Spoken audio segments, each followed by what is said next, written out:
Ladies and gentlemen, it is Friday, April 17th, 2026. Here's what's coming up on the Owen Report today.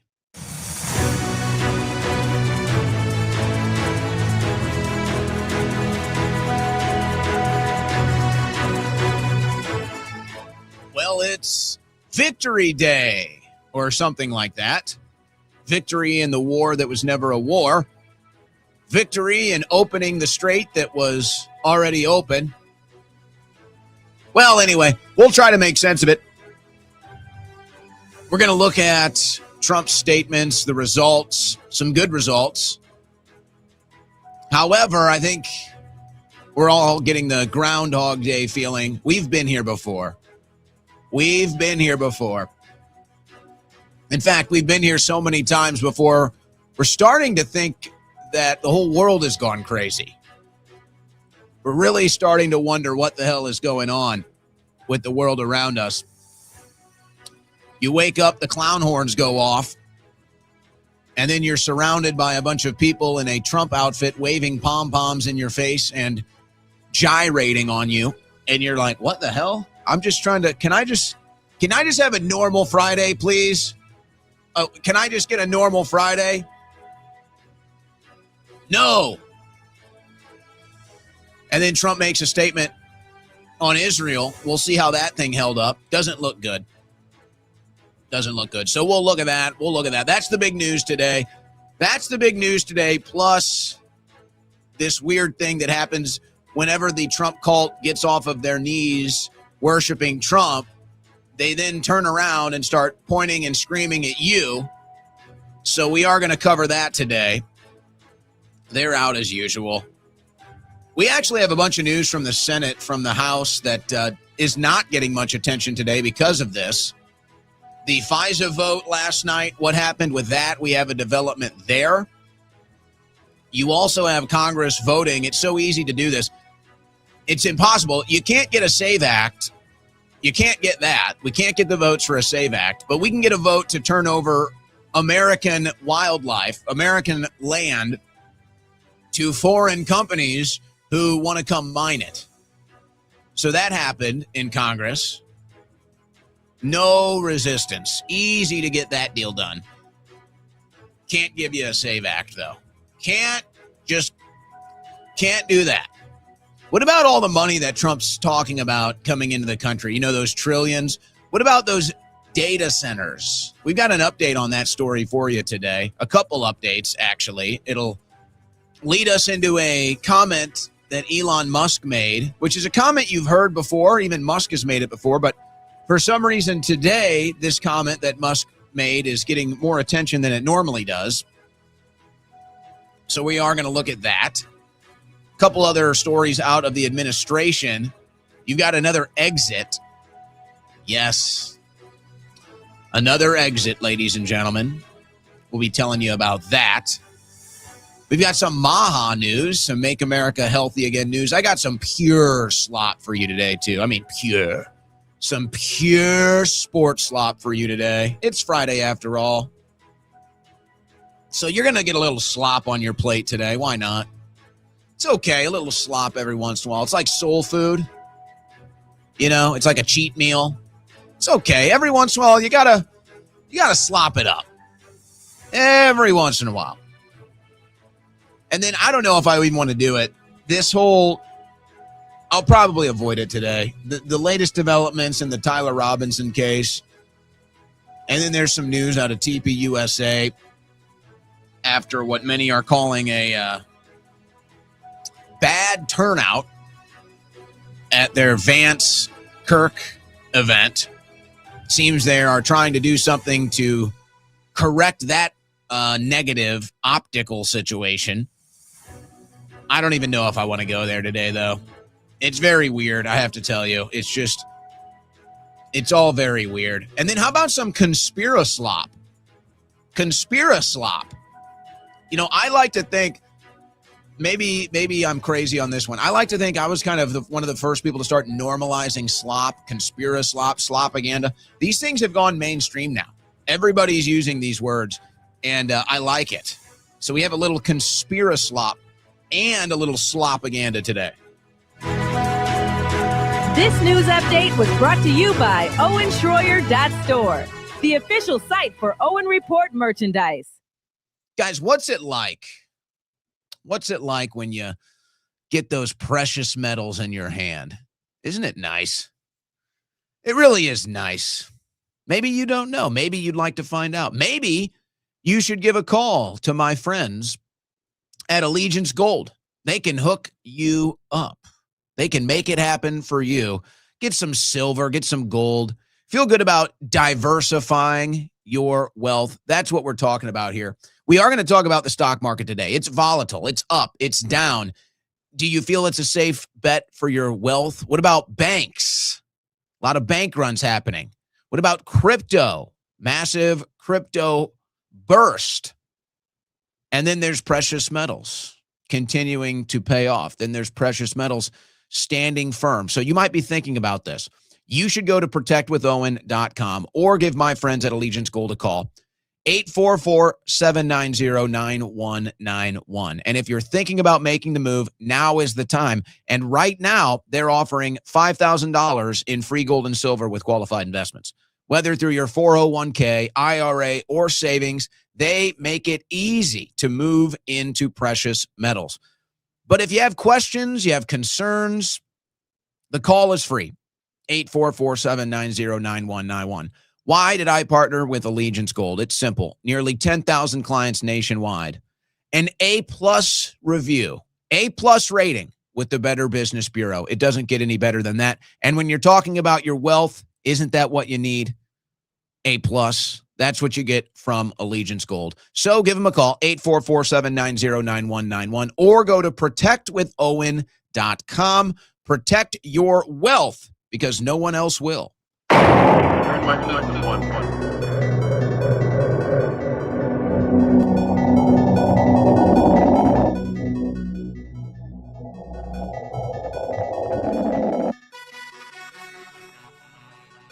On the cutting edge of news and analysis, the Owen Report with Owen Schroyer.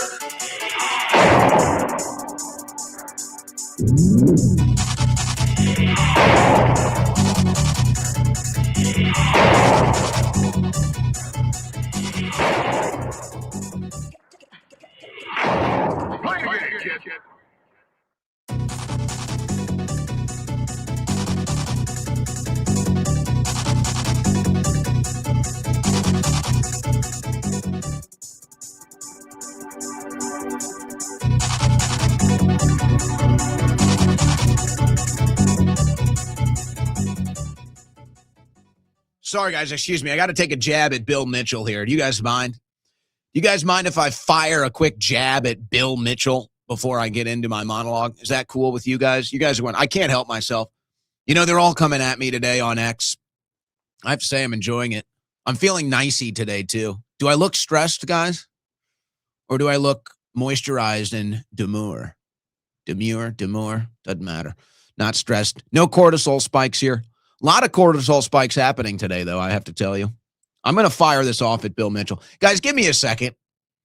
We're going to delay this. We're going to delay this transmission. I need some elevator music here. Play some elevator music in your head. Let me fire this jab at Bill Mitchell real quick. You know, I actually like Bill. Bill is willing to get into it on X. He's willing to fire and receive fire. I like that.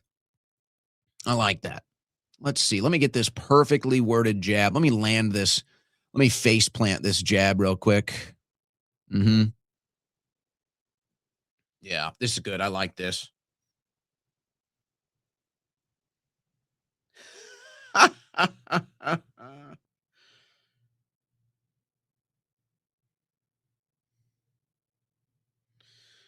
All right, guys. Sorry, I couldn't help myself. You know, that's like if Clav has to hit a quick, a quick hit of, what does he take? PCP or something, you know, that's like your local looks maxer. He's got to take his PCP first. He's got to, before he goes live, your local looks maxer, has to hit the crack pipe or whatever it is. Methamphetamine. That's my methamphetamine, guys, is firing off a spicy X post. So pardon me. I needed to inject a little meth into my veins here by firing off an X post here. I'm X-maxing on a Friday. So, okay, so yeah, guys, how about that? Fun conversation today or what? Are we having fun today in the political melodrama? Are we having fun today in the political mudslinging? I certainly are. I certainly are. And again, the trend continues. In the next episode of Groundhog Day, maybe some of you saw, I shot it's about a 10-minute video on X, 4X earlier today. And I'm thinking in my head, this is my morning routine. I don't know, maybe this is healthy. I like it. I sit at the gym, I do a set, and then I get on X. If you're watching me, if you see this at the gym, you probably think I'm some sort of a psychotic person. You might be right. I'm sitting there. I do my leg extensions. I fire off an X post. So I'm sitting there. I'm reading all the incoming all morning, the Trump cheerleaders. I'm watching them run out onto the field. I'm watching them gyrate. I'm watching the Trump cheerleaders. They got their coordinated dance routine. Their leg is kicking higher than it's ever kicked before. They're pointing at me. They're gyrating, pointing at me, laughing. I'm saying, what? Whoa, hey. Man. So we all watched it. We all watched the show. We took our binoculars out. For you youngins out there, that's what you used to do at the sporting events. They used to take out their binoculars to watch the game, but we all know Dad really just wanted to watch the cheerleaders. You know what I'm saying? Oh, honey, these binoculars I just want to get a close-up of the game. Why are you always using them during the TV timeout? That's odd. Now I guess you just use your cell phone for everything. It's actually quite tragic what smartphones have done to the life experience. But I digress. No, we got out our binoculars. We're observing the MAGA cheerleaders today. Holy smokes, look at that leg kick. Oh, my God. Did you see Cat Turd? He just did a backflip out there. Good Lord. Holy smokes. And then if you aren't worshiping Trump hard enough today, if you aren't on the ground groveling to his graciousness, the Almighty, if you aren't humbly bowing to the great leader today, they're coming for you. They're looking for you, by the way. They're seeking you. They're running around making sure everybody is paying the proper praise. Everybody is praising the president as they see fit. And if you're not on your knees and if you're not bowing and you're not humbly recognizing his greatness, they're coming for you. They're coming for you. Oh, man. So they were coming for me today. That was fun. So anyway, I'm going through this. I think, well, is it worth it? Can I actually sit here right now and try to concoct the mental gymnastics that we have witnessed in the last month, in the last year? Is it possible for me to somehow compress this entire mental gymnastics routine that we've seen for a year? Can I possibly turn that into one solo beautiful dance today? And I think we did. I think we did. The video got shared. It got viewed quite a bit. A lot of incoming attacks. Beautiful. Glorious. Stunning. Magic. I've got some of them today. We're going to cover some of them. We're going to cover some of them today on the show. Not all. There's too many.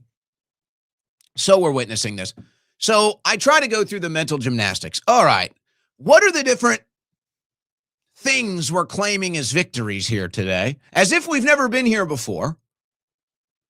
We've never had the day of victory in the Middle East, the day of victory in Iran. It's like we've never been here before. We've never had the Trump cheerleaders run out onto the field and do their line dance and wave their pom-pom in your face It's like, we haven't been here before. It's like, nope, that's not what's been going on for the last month at all. And I kind of go back to what I was thinking last time, which is it all just a giant stock market insider trading operation? Is that all this is? Because it's happening again. But let me digress from that. Maybe I'll get into that later. So what are the different victories here? First, we have to be very careful how we approach this. We have to be very careful because remember, it's not a war. It's a strategic military operation. Okay. It's our 300 moment. Except, of course, Trump isn't going, and the people that want this war, they're not actually going to the war, but okay. It's like they told King Leonidas, hey, you can't go to war. He says, I'm not going to war. I'm just taking 300 of my greatest bodyguards on a walk to the beach. Okay. So this is not a war. It's a strategic military operation. Of course, until it is a war, and then we won the war. But it's not a war. So be very careful how you approach this. Very careful. Today, the victory is that we opened the Strait of Hormuz. All right. See, I'm retarded. I'm a panicking. I don't know anything. So I've got to try to figure this out today. So, wow. Thank you, MAGA. We reopened the Strait of Hormuz. Well, we didn't reopen it. What do you mean? Well, it was closed, but it was Iran that opened it. Yeah, but we opened it. That was the victory for the war because they closed it, so we went to war so we could reopen it. No, actually, they closed it because of the war. So you're telling me the Strait was open before the war? Well, yes, precisely. Well, then how is it a victory to open the Strait? No. I'm sorry. No. No, you're missing the point. This was, no. No, the victory was the regime change. We got rid of the crazy regime. We got rid of the psychotic regime. The bad guys are gone. We won. We got rid of the regime. The bad guys are all dead. We killed them. This is a victory for us. Oh, I'm sorry. It was a regime change war. Well, yes. Well, no, it wasn't a war. Right. Well, it wasn't a war, but it was for regime change. Yes, it was regime change, and we've accomplished the regime change. Well, golly gee. Isn't that great? But I'm sorry, I can't help but notice no more regime change wars was kind of a campaign promise, kind of a big campaign issue, kind of a swing issue, actually, that got Trump elected. In fact, he was very much against regime change wars. He's been extremely even critical of all the blood and treasure we've spilled in the Middle East lately. So if we didn't want regime change war, then how is the regime change war a victory? No, you're not. No, panicking. You're not listening to me. The war, you just don't get it. 47 years. The war was to destroy their nuclear capabilities. We had to destroy their nuclear capabilities. That's right. I'm sorry. Forgive me. I'm a confused panic in here. It's the nuclear capabilities. That's the one. We had to destroy their nuclear capabilities. But wait a second. Wait, no, I'm sorry. Hold on. Didn't we destroy their nuclear capabilities last year? Wasn't that the thing? Right? Operation Midnight Hammer. I remember. Obliterated. That was the word. We obliterated their nuclear capabilities. Years. They were set back for years. So wait, how can it be? Why would it, if it's, No, but the Strait is reopened. I mean, no, but oil is down. Oh no, wait, oil is up. No, but it was regime change. We said no regime change, but it was for the nuclear weapons. But we already did the nuclear weapons, and everyone else has nuclear weapons. All right. Fine. But at least no American lives were lost in the... Oh. Okay. Oh. All right. But at least we didn't blow up any children. What? Oh, we did that too? With the children? Dead? Our missile? Oh. All right. But at least we didn't spend a bunch of money. What was that now? At least 60 billion, we think? At least 60 billion. It's not even over yet. 60.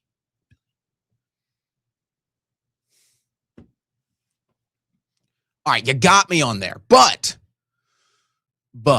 at least, guys,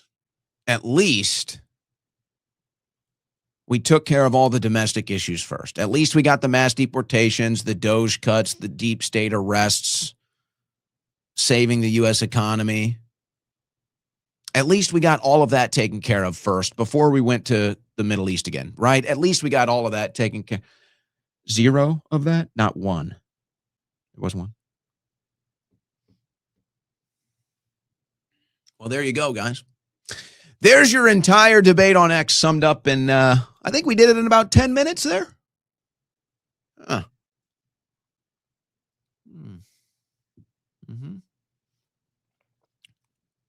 That's your conversation on X today, guys. But outside of my deep dive into sarcasm and irony here, it's almost like the biggest gaslighting of all of it today is the fact that we're pretending like we haven't been here 2 weeks ago, 2 weeks before that, 2 weeks. I mean, like, what are we doing here? It's like somebody puts on the Macarena and they're like, oh my gosh, I've never heard this song before. I've never even seen this dance.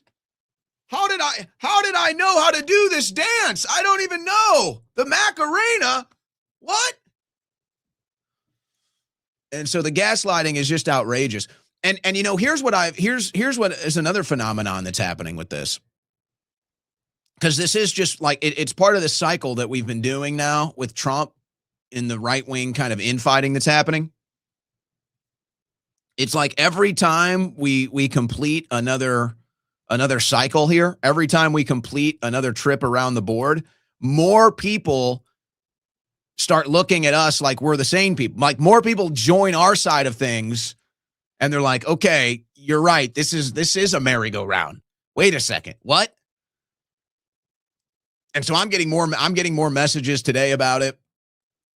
I had a couple people stop me today at the gym, just like wild-eyed. They're like, dude, what is going on?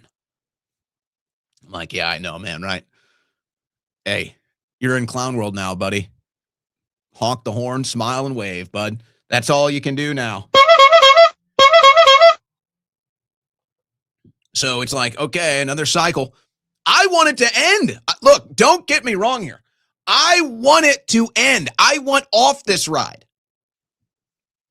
I was the one even talking about like, hey, look, I'm sick of Groundhog Day. I'm sick of this damn merry-go-round. Perfect time for me to just, take some time off. And so then it happens again, but it's like every time we get to this point in the ride, it's like, not again, right? It's like, this is it though, right? It's like, this is it. We're getting off the ride now. We're getting off the ride now. And then we never get off the ride. The thing won't come. It's like, lift the brace. Let me off the ride. And it just doesn't lift up and you're just stuck. And they made it quite clear. They made it quite clear. The blockade, we are still there. We're still sending personnel. We're staying in the Strait. The money every day is still being spent. This deal is not over.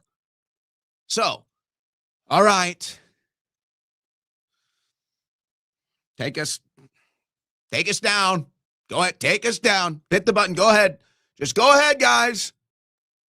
Go ahead. Let's do it.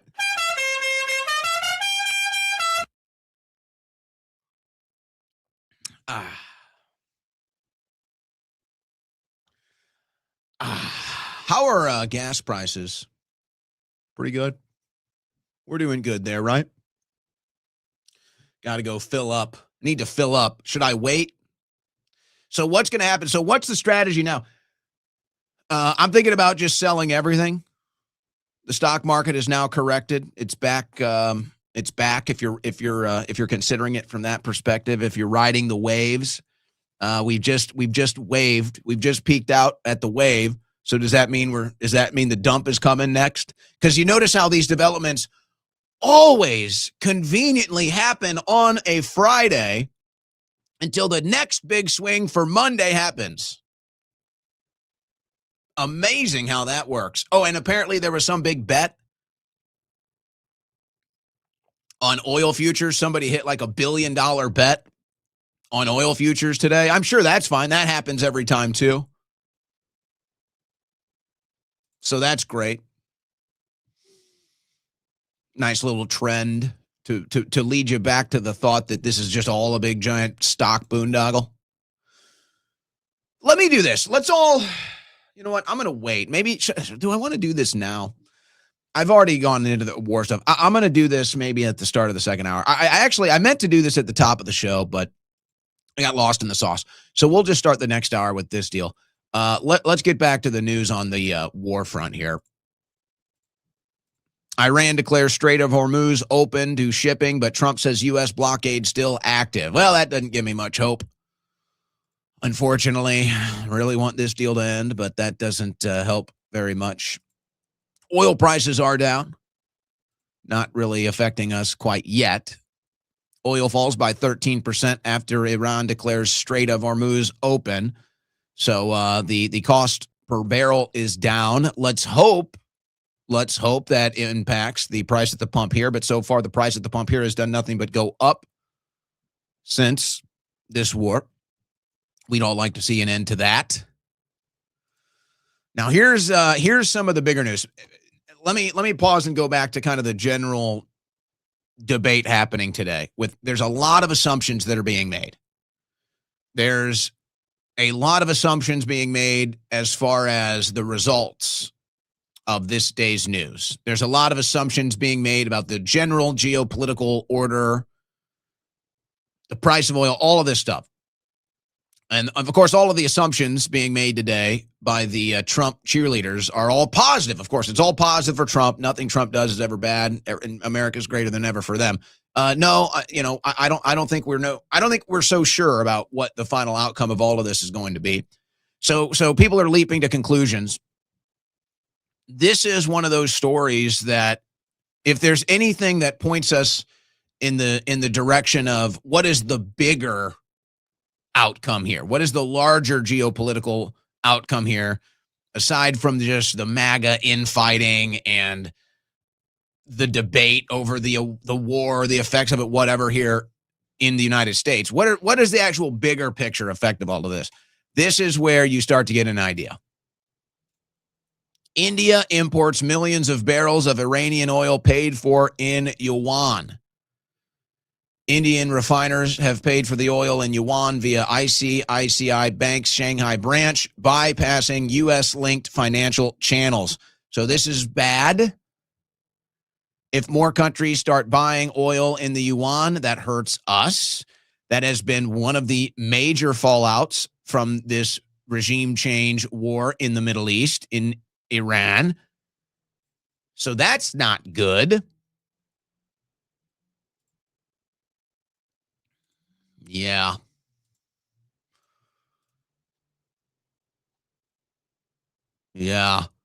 Indian refiners are selling payments for rare cargoes of Iranian oil purchased under a temporary U.S. sanctions waiver. So there's your blockade. So they waive the blockade to India, and then India buys the oil from Iran with yuan. That's how effective the blockade is. And this is not good news. This is not a positive outcome.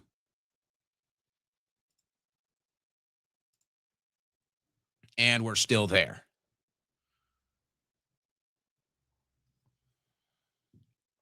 So a lot of assumptions. And you know what? It's also worth mentioning, and I'm going to get to the other news here now. I'm not sure how much more we have on this war, but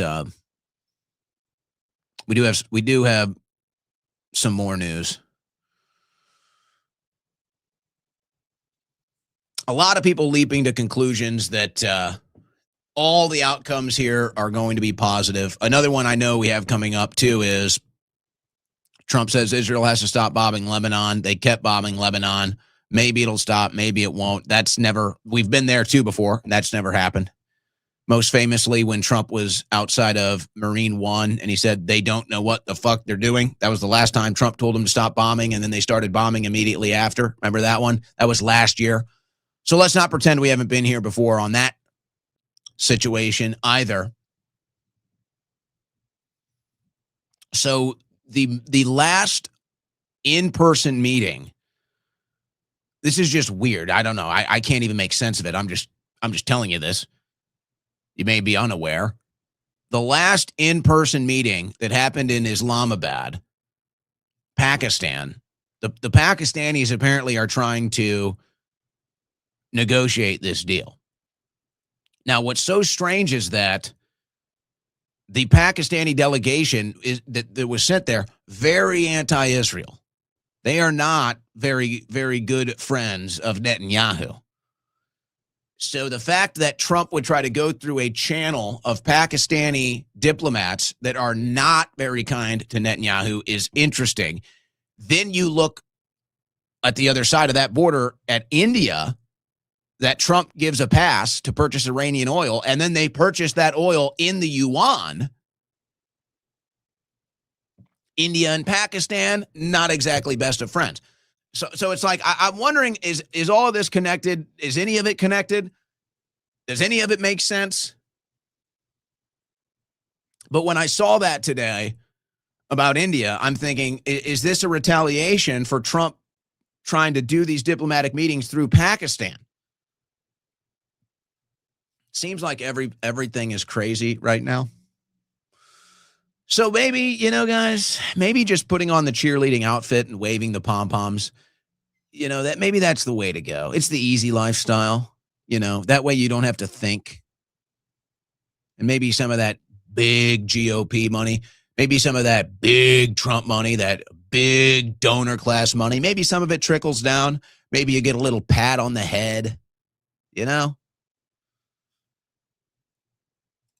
But what about your bottom line? What about our economy? Owning a car, this is from the Kobe Essie letter.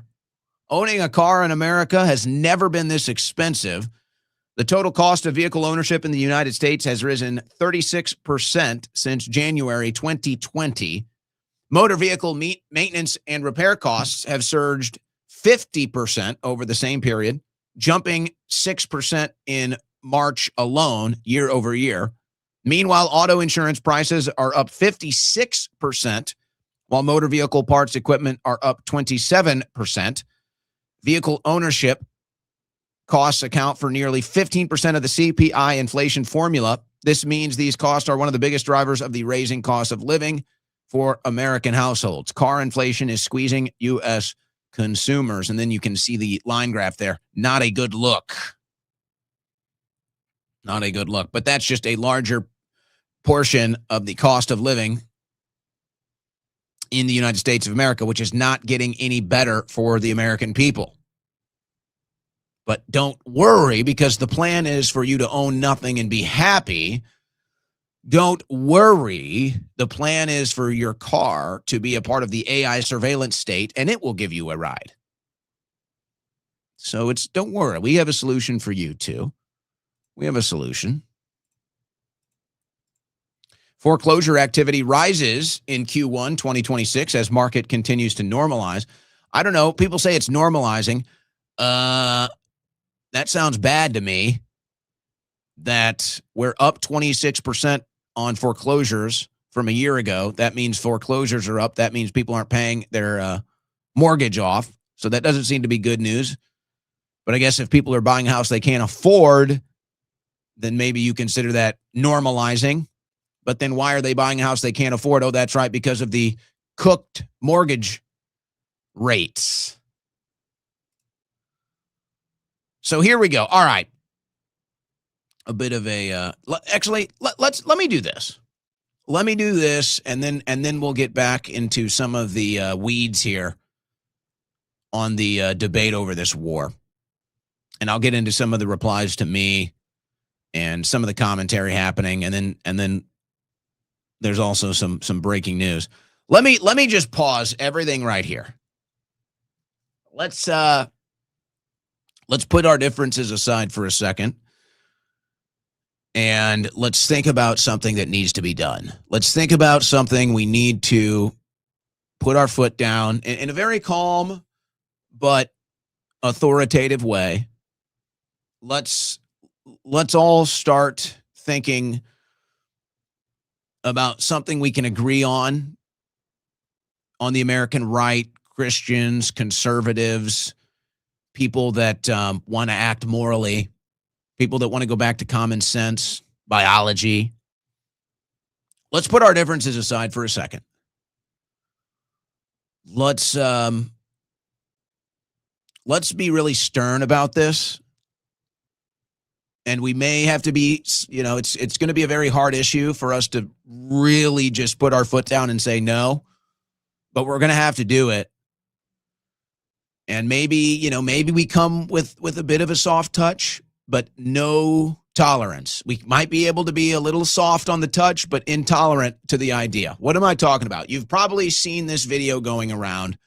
This is a phenomenon that's been happening for a while, but this video is now maybe one of the biggest viral videos on this phenomenon. It is a man with a baby. He and his husband just adopted a baby boy. And they ask, one of the dads is playing with the baby boy, asks, who do you want, Dada or Pop? So I guess one is Dada, one is Pop. And the baby keeps saying mama. The baby keeps saying mama. And the guy says, there is no mama, and the baby cries. It's really crazy here. This thing has been seen tens of millions of times. The video I've pulled up right now is 8.5 million alone on X.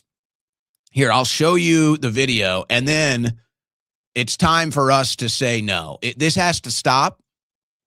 This is wrong. This is morally repugnant. I'm sorry. I know that we have people supposedly on our side. I know that there are Republican voters, Trump voters, Trump officials that are gay and adopt babies. Sorry. It has to stop. I'm sorry. It's time to say no. This is too much. This is ridiculous. And if this video doesn't put it into perspective, I don't know what does. Who do you want, Dada or Pop? No, Mama. Do you want Dada or Pop?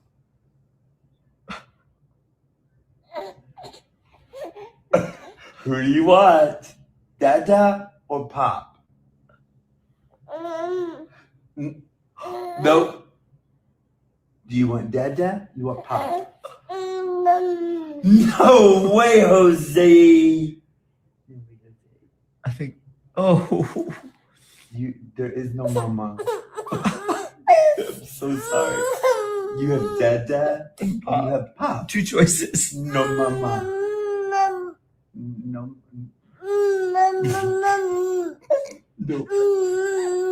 No mama. Dada or Pop. No. Who do you want, Dada or Pop? So I don't really find it funny. I don't know why they do find it funny. I don't find it humorous at all. I actually find it quite painful. And it has to stop. Okay? I don't know what we have left as far as a Christian or conservative coalition in this country. I don't know. MAGA coalition, right wing, Republican.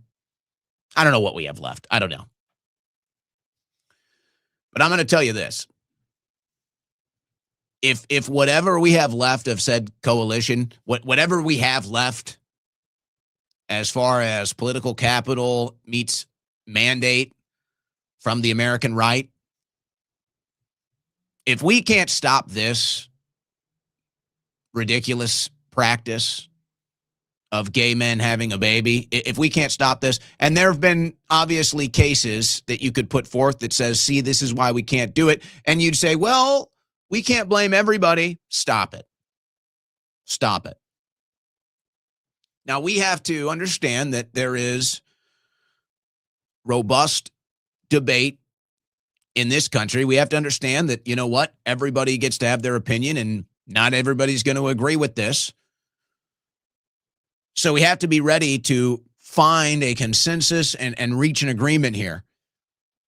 Two men should not be allowed to have a baby. Two gay men should not be allowed to have a baby. Now, if you want to talk about, because I can already hear the response, what about a situation where a kid is an orphan or a kid is in a bad situation in care and they could have a better life with a gay couple? Yeah, well, you know what? Maybe we're open-minded to that. Maybe we can talk about where a situation like that could be better for a kid. But let's just leave that over here and say, whatever this new thing is of two gay men having a baby, it's done. It's over. We're not doing it anymore. We're not gonna take a baby out of a mother's hands and give it to a gay couple. We're not gonna do it. And you know, you almost come at it from like no government intervention mindset, libertarian mindset, however you want to look at it, and say, hey, this isn't up to the government to understand here. It's not the government's business to be involved in this. Okay, but to what degree? To what degree do you make that declaration when we have seen multiple cases where a gay couple will take a baby that they have and sexually abuse it? This has happened multiple times. We don't need to make a blanket statement about all people, but we do know that's happened. So then what declaration are you making to say, hey, the government can't be involved in this? Well, then what's stopping somebody from turning this into a human trafficking operation? What's stopping somebody from turning this enterprise into a toddler for personal reasons type of thing? So I saw a pretty loud response to this video. I saw a pretty loud response to this video on the right, declaring it immoral and wrong and how it has to be stopped. And I saw this and I said, well, then, okay, so let's do it. Let's actually see this. And I think it will actually go to show that most people on the right wing, they really don't care about anything. You know, they really don't. And it's like almost everything is a projection with them. They'll say, you do everything for clicks. You do everything for views. You know, you're the grifter. And it turns out they're the grifters. Like, they're the ones that don't care about policy or results. Like, they're the ones that don't really stand for anything. And it's fully exposed now with Trump. Hey, what's your policy? Whatever Trump says. Well, that's not a policy. That's a cult. So I'm saying, okay, if we can't take a stand on this, then there is no such thing as a conservative coalition. There's no such thing as a right-wing coalition, Christian coalition, high moral, whatever. If we can't take a stand on this issue, if we can't even take a true stand on trans kids, then there is no such thing. There is no conservative coalition. There is no movement of whether it's Christianity or any other moral basis politically. None of it exists. It does not exist. If we can sit here, and I think that's part of the process too, by the way, to sit here and abuse you with this, to sit here and show you, look, gay men can literally buy a baby And there's nothing you can do about it. We won. We dominate you. And they bounce the baby on the lap. It's the same thing they do with the trans kids. They send a 6-foot male with a hairy chest and beard, a pervert. They send a pedophile dressed in a princess outfit to your school to play with the kids. And then there's nothing you can do about it. And so you sit there as a so-called conservative, and we can't even stop open child abuse. We can't even put an end to blatant child abuse that they now do in public and brag about it and make it part of the curriculum. And now gay men just buy babies. So as we sit here and pretend like there's some sort of a right wing to have an infighting debate, as we sit here and talk about some political coalition, does it still exist? Does it not? Is Trump popular? Is Trump not? All this other stuff. This is the real test. And to me, it just proves again, Trump, we can't even do Doge. We can't even fix the budget. I saw a story today about a highway in St. Louis, been under construction for 6 years. 6 years. And I said to myself, if that highway was the Strait of Hormuz, it'd get all the attention it needs. And why is that? Because the donors run everything, folks. The donors run everything. So you, the big right-wing coalition, the big anti-woke coalition, the common sense coalition, we're the party of science and biology coalition, the party of save the kids coalition, the big coalition. And we just got Trump in office. Look at our mandate. And we can't even stop men from buying babies. We can't even stop a public baby buying operation for gay men. We can't even put an end to trans children. We can't even arrest the doctors that mutilated these kids. What right-wing movement is there? There is no right wing. There is no conservative movement. There's whoever we vote for, they get in office, and the donors get everything, and you get nothing. And they bounce kids. They bounce kids on their laps. They dance kids around, treat them like strippers. They run around chopping them up, bragging about it. You can't even get a damn highway fixed. But don't worry, we're back in the Middle East. Don't worry, you're going to get plenty of data centers. Don't worry, you're going to get that AI government. And whatever conservative movement is supposed to exist, you can't even stop gay men from buying a baby. And they don't want little girls either. It's funny how that works.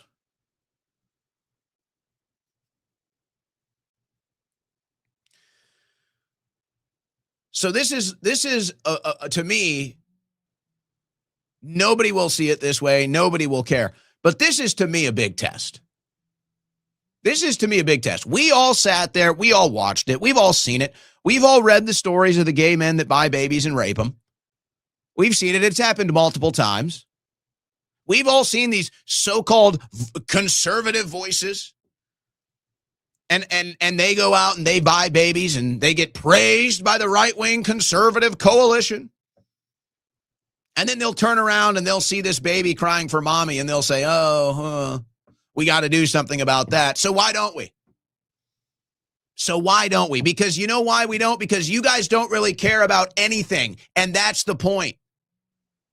That's why we're back in the Middle East. That's why Trump is screwing us over. That's why they're building the AI surveillance centers. That's why there'll be no deep state arrest. That's why there'll be no Doge cuts. That's why the donor class gets everything it wants time and time again, because you guys don't care about anything. And you never did. And you're coming at us again because we do. That's the big difference. We actually care. You guys don't. So let's see. Don't worry. Nothing is going to happen. And then in a month or 2 or 3, there'll be another video. There'll be another story where a gay couple adopts a baby or a gay couple buys a baby. And you know what it's going to do. And you know what the headlines are going to be. And you know what the response from the right wing is going to be. And then nothing will happen. But see, that's because you don't have $500,000 to pay Turning Point USA to get access to Trump. Oh, yeah. That's in our stack today. And that's the big difference, folks. Why did we go to Venezuela? The oil companies. Why are we in the Middle East? The donors, the foreign interests. So you see, you'll never get a sprawling metropolis. You'll never get your highways fixed. You'll never stop the trans kids, the mutilation of kids, the gay men buying infants. You'll never stop it. You'll never get a tax cut. You'll never get anything because your politicians, they don't work for you. And I know this hurts a lot of people. Believe me, it hurts me. And this is the realization you're going to have to accept eventually. If it's not obvious by now, I don't know. But guess what? Trump doesn't work for you either. You're listening to the Owen Report on the Win Network.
He's called the Babe Ruth of political talk and analysis. It's the Owen Report with Owen Schroyer.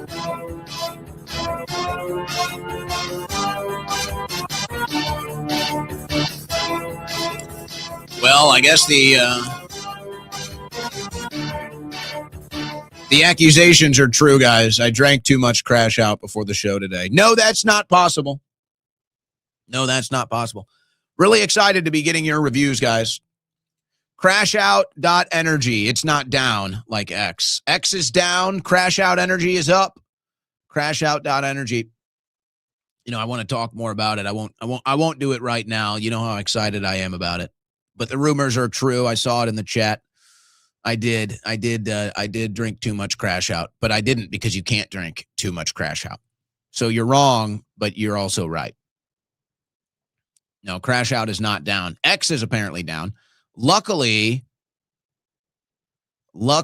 I don't think it should impact what I already have pulled up. So we'll see if we can get the content off X. I'm sure it'll be up again soon. So I don't know. I'm getting some messages. They're like, well, you know what? You're bashing MAGA too much today. What do you guys think? Too much MAGA bashing, or do you guys want it to continue? Because I got more. I got more.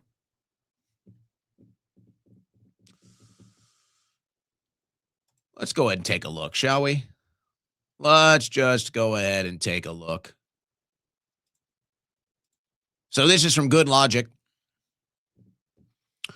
who I like. By the way, I'm pulling. There's a lot of this today. I'm pulling some of the posts from people that are willing to have debate, or let's just explain as we go here. So Good Logic. This post I made this morning put up some big numbers, got reposted by some. Oh crap! Did I just make a mistake? Anyway, I wanted to pull it up. So he says Obama paid $150 billion to maybe pause a bunch of lunatics from blowing up the world. Well, you say maybe, but when he was president, that didn't happen, and that has still not happened, and that didn't happen even after we started a war with them. So that's not a maybe. They didn't. Whether you want to give Obama credit for that or not, it doesn't matter. They did not bomb the world. Iran did not blow up the world. Iran did not bomb the world. So that's not a maybe. They didn't do it. Trump spent $60 billion to finish that threat forever. Oh, but that you're assuming. So the one thing here that you don't have to assume, we know Iran didn't blow up the world. We know Iran didn't bomb the world. You don't have to assume that. That's not a maybe. That didn't happen. Then you say Trump finished the threat forever. But how can you assume forever? That's the one thing that you can't assume. So that doesn't even make sense. You say good logic. There's no logic there. Where's your logic? Okay. Then there's Damon Imani, who I like. He's funny. I posted this after Donald Trump says he wants to make a list of all of his haters now. I said, the woke left was putting us on lists and calling us names. Now the woke right is putting us on lists and calling us names. By the way, everything woke turns to shit. That's why MAGA sucks now, because it's woke. That's why MAGA shit now, because it went woke. So Damon responds, I agree. Trump should not hit back at people whose entire platform is now attacking him and calling him the Antichrist and demonic. It's just very logical. Well, Damon, where did I say any of that? That's odd. You're straw manning me. Where did I say Trump shouldn't hit back? Did I say that anywhere?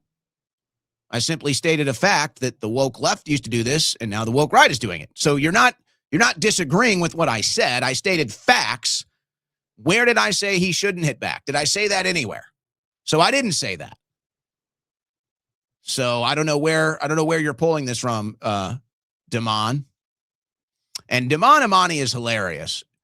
He does some of the funniest satire of mainstream media spoofs. And I like him. And he doesn't mind political disagreement. But I will say this.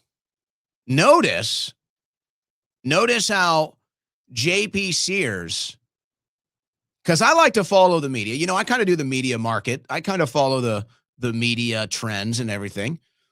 It was like J.P. Sears, like, okay, here's J.P.'s stock. It was kind of going like this. Here's Damon's stock, kind of here, kind of going like this, kind of like this. And now we've got a whole new political climate. And notice J.P. Sears stock is going like this. J.P. has correctly read the room. J.P. has correctly understood the current circumstances. Now the J.P. Sears stock is going like this. And now Damon's stock is like it's not moving much. So I'm just saying, man. I'm just saying. Maybe that's a little friendly advice. But I like you. But you're not going to straw man me and get away with it. And then there's this. And this woman is just a pure propagandist. So you understand that. Mahik Cook. She's always on Fox News supporting the foreign policy. Born in India. What do you know? Every foreign policy genius who spent a decade collecting paychecks to tell us Iran was untouchable just watched a real estate developer from Queens reopen the waterway that moves a third of the world's oil. The credential class should be embarrassed into silence. Mahik, you should be embarrassed into silence. The Strait was open. The Strait was open. I don't get it, guys. I have to tell you, this is like, it's like bad AI. Trump got the Strait to reopen. The Strait was open. What are we talking about? Trump is the reason it was closed.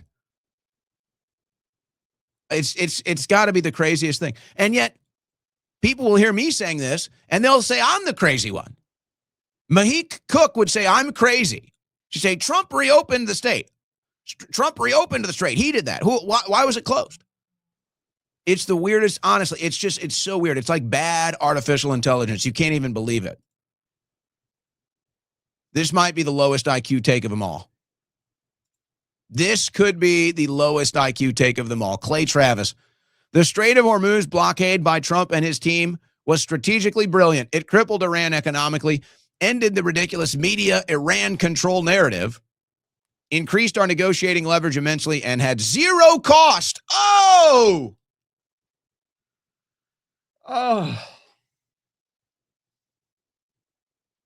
So first, Iran is bad. Iran is committing crimes by blocking the Strait of Hormuz. No, actually, Trump blocked the Strait of Hormuz, and he's a genius for doing it. Okay. Crippled Iran economically, so now you're admitting that this war helped Iran economically. That's okay. All right. Interesting. Ended the ridiculous media Iran control narrative. What are we talking about? That was the report that Iran closed the Strait. What do you mean the media control narrative? Isn't that why Trump then blocked their blockade? Like, what are we doing here? Increased our negotiating leverage immensely. You don't really know that. But then had zero cost. Oh, it had zero cost. Just the money we gave Iran, just the $60 billion that we've spent on the war so far, just the more than a dozen American lives. And maybe it's inconsequential to some, but you know what? Maybe to some, not so much. What about the fact that gas prices and energy prices and grocery store prices continue to go up? Does that count for a cost? Zero cost. I mean, folks, you are as out of touch as it gets. Had zero cost. I mean, that is outrageous. So then I wound up on a list here. I'm very honored, I have to say. Feeling very honored today. Feeling a little retarded. I landed on the retard right from Lieutenant Jonathan Kendrick here on X. How's he doing? He's verified. So he must be a real person. Enjoyer of liberty. Okay. Mr. Jonathan Kendrick. I hope you see this because I would like an answer to this. In fact, maybe I'll ask you, but X is down right now. The retard right. I made it onto the retard right. At the bottom here, I'm not sure if that makes me the most retarded or the least.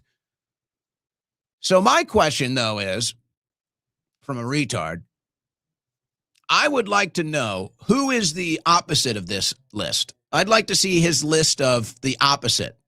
That would be funny. And I wonder if it's one of these things where they wouldn't really be comfortable saying it out loud. You know what I mean?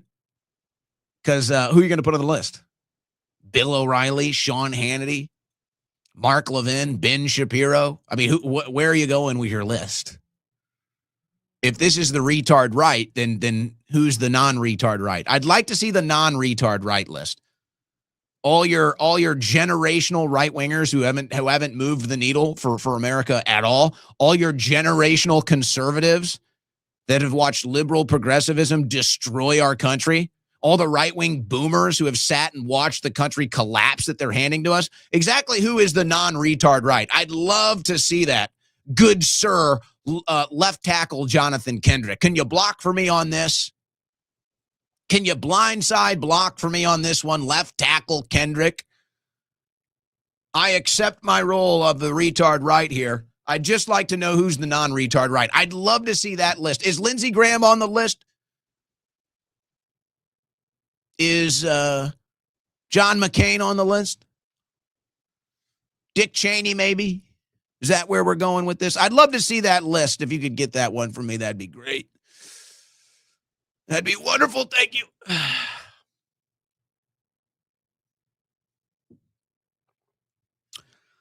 So Trump, this is their big, Trump controls Israel, as if we haven't been here before. Does anybody, I'm not even so sure what he's talking about. This was the post from Trump earlier today. The USA will get all nuclear dust created by our great B-2 bombers. No money will exchange hands in any way, shape, or form. The deal is in no way subject to Lebanon either, but the USA will separately work with Lebanon and deal with the Hezbollah situation in an appropriate manner. Israel will not be bombing Lebanon any longer. They are prohibited from doing so by the United States of America. Enough is enough. So this is their big, see, Israel doesn't control Trump. It's the opposite, as if we haven't been here before. As if Trump didn't step out in front of the media and say they don't know what the fuck they're doing. The last time we were here, well, that wasn't the last time, actually. That would have been like, what, 5 or 6 turns ago? 5 or 6 news cycles ago when that happened? As if we haven't been here before. Okay. It's nice that Lebanon gets some recognition after what Israel is doing. So Trump is admitting how bad it is there without being too harsh. Thousands of Lebanese try to head home after Israel-Lebanon truce.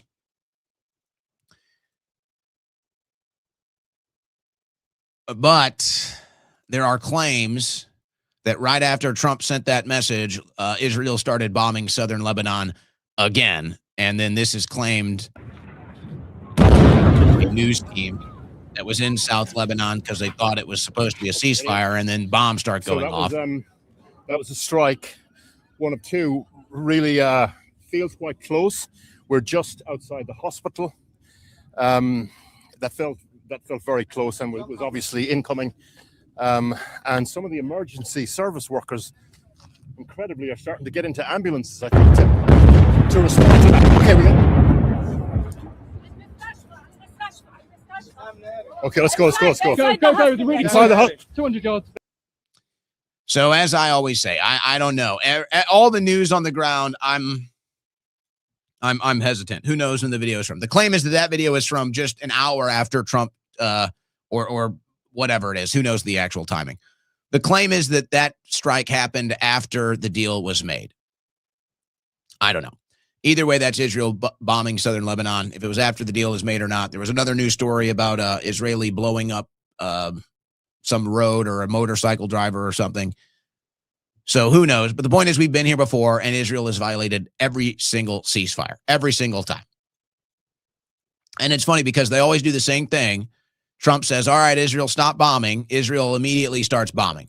Or no, I forgot a step. Trump says, Israel, stop bombing. And then the MAGA cheerleaders say, see, this is proof. Israel answers to Trump. Trump's in control. And then moments later, Israel bombs and totally ignores Trump's request to stop bombing, proving that Trump is not in control of Israel and perhaps, in fact, the opposite. And then the MAGA goes silent. It's amazing how that works. Really amazing how that works. Okay. Now,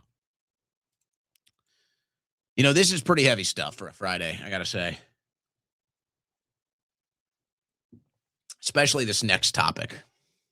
But I do think it's important to understand this. I do think we have to be aware of this. And I'm even trying to think about how to properly present this. But we are dealing with bloodthirsty, psychotic, paranoid, schizophrenic lunatics that are these Trump cheerleaders now. And I think you need to understand their psychology. I think we've done a pretty good job explaining their psychology, but I think the more we can provide evidence for this, the better we can understand how serious this is. So Laura Loomer may be the best example of this or the worst example, depending on how you want to phrase it. But the point is, when you study Laura Loomer's psychology, you understand where a lot of these people are coming from. Laura just wears it on her sleeve. But when you see all of the Trump cult members or you see all of the radical Israel supporters, you need to understand that they all are downstream from the psychology of Laura Loomer. And when you understand that, you realize how dangerous these people are. That's why they're the equivalent of the woke left, just like the woke left will punish you put you in jail, kill you, whatever, so will the woke right. Let's be very clear about this. Let's be very clear and concise about this. Let's leave no room for debate. Just as the woke left would behave when it comes to censorship and lawfare and imprisonment and physical attacks, the woke right will do the same thing. They come from the same psychological understanding of how politics works in their extremism. So you have to understand the new radical right, the new Trump cult, it is the woke right. They have the same psychology, and they will end up with the same conclusions and results that we saw from the woke left. These are seriously dangerous people. The only difference is that they're not going to go after the radical left. They're going to come after the centrist right. They're going to come after the dissident right. That's the only difference, which is ironic because we seem to be the ones under attack by everybody. The establishment hates us. The radical left hates us. The radical right hates us. Now Trump hates us. The mainstream media hates us. Maybe we're onto something. I don't know. But no, the woke right doesn't go after the radical left. The woke right doesn't go after the left, the corrupt establishment of the left. No, they come for us. The woke right comes after us. Why do you think the woke left is celebrating it so much? The woke left has been trying to get us for years. The woke left has been trying to silence us for years, and they've never been able to do it. And now they're on the sidelines, and they've watched the woke right come onto the field, and now they're trying to silence us, and now they're trying to censor us, and now they're trying to imprison us, and now they're trying to kill us.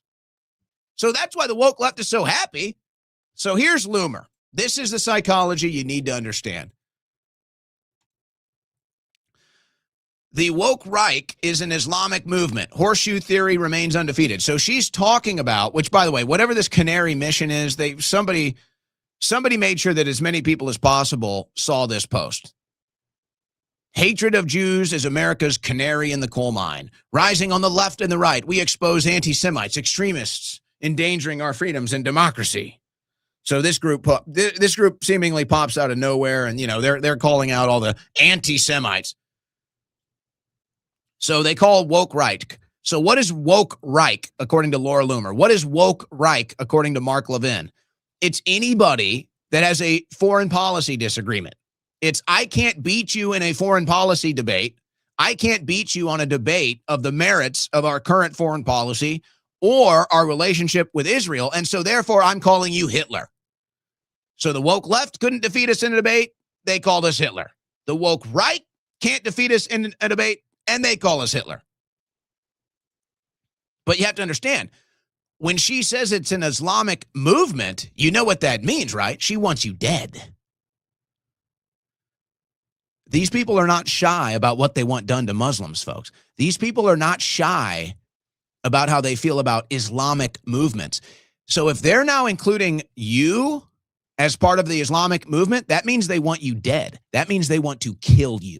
They want to see you shed blood and die. This is not a debate. We all see how they speak. We all see what they say. We all see what they do.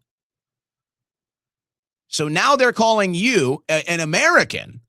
Now they're calling you a Christian. Now they're calling you a white person, a black American, Hispanic American, whoever you are, because you don't have a agreement on foreign policy in the Middle East. They now consider you to be Islamic, which means you're a terrorist, which means you need to die. So this is the beginning of the psychological conclusion that people like Laura Loomer are reaching, that you have to be killed. This is not a joke. I don't say this lightly. I warned about this from the woke left for years and was proven totally right. And now I'm telling you this is happening with these people. Here's a little more evidence. Laura Loomer calls Joe Kent and Tucker Carlson enemy combatants. What do you do to enemy combatants, ladies and gentlemen? What do you do to enemy combatants? Do you see what I'm saying? Just like the woke left wanted you dead, so does the woke right. And they're really not even hiding it. They might think they're hiding it because they won't come out and say it. But I can decipher what they're saying. I know where the psychology is coming from. These people want you dead. And that's why it's far more likely, or it's just as likely, that the woke right had something to do with Charlie Kirk's death as the woke left. It's the kind of thing they'll team up on. You know, the woke left didn't really like Charlie Kirk because of the stance he took on issues like abortion and trans ideology. The woke right didn't like Charlie Kirk for the stances he recently took as far as foreign policy and the Israeli lobby is concerned. And it was funny because Charlie stood against the woke left for years and never managed to get shot. And then he stood against the woke right for a couple months and, well, we know how that went. Ooh, that's going to spike some cortisol levels. That's going to really have some people freaking out right there, isn't it? Oh, yeah. You better believe it. All right, let's go to the news stack here. ICE acting director Todd Lyons will resign, Homeland Security says. Another one is out. Acting Director Todd Lyons will leave the job May 31st, DHS has said. The announcement comes within hours of a public hearing on the record number of detainee deaths in ICE detention centers. You know, I saw that story. I mean, it's not good, but I don't think it's, you know, the left is misrepresenting it to make it out that there's some sort of intentional negative treatment that's leading to these deaths. Deaths always happen in these detention centers. It's very unfortunate. It happens under every president. There's an extreme amount of people in these detention centers right now, which is a bad thing. And that's probably the increased reason for the death. But I don't think there's really any there. And these people shouldn't even be in these detention centers, really. They just need to be deported. But there's the legal fight happening. And I just look at this as the continuing trend that people are getting out, man. They're just getting out. People are racing to the exit of this administration, man. And I think it's only going to get worse. I don't think Trump is done firing people ahead of the midterms. I would anticipate at least another firing or two before the midterms. And then other people are just going to outright quit that we're seeing too. And to me, that's a sign of whatever we thought was going to happen with this administration, it ain't happening. It ain't happening, and it's not even going to happen.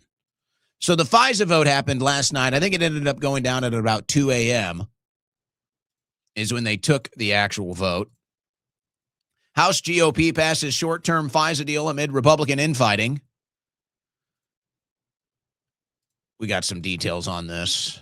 It's all going to happen again because Congress votes to extend expiring law on warrantless surveillance, you know, illegal surveillance, illegal spying, they might say, for 10 days.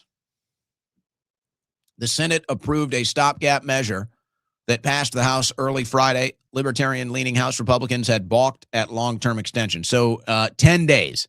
So they got 10 days to try to figure out FISA is the conclusion they reach, and they all get to go home for the weekend and then go back to work Monday, try to figure this deal out. And Senate was on the same page. Senate extends surveillance powers until April 30th after chaotic votes in the House. So they're going to wait, and then they're going to take a couple extra days after the House debate. So they just, they put a little pause. Now, here is another issue that just went down. This passed, no problem.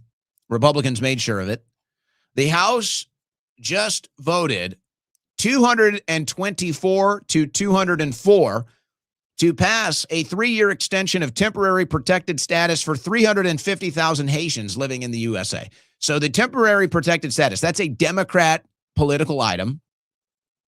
This is a way far-left progressive liberals try to keep illegal aliens in the country as long as possible.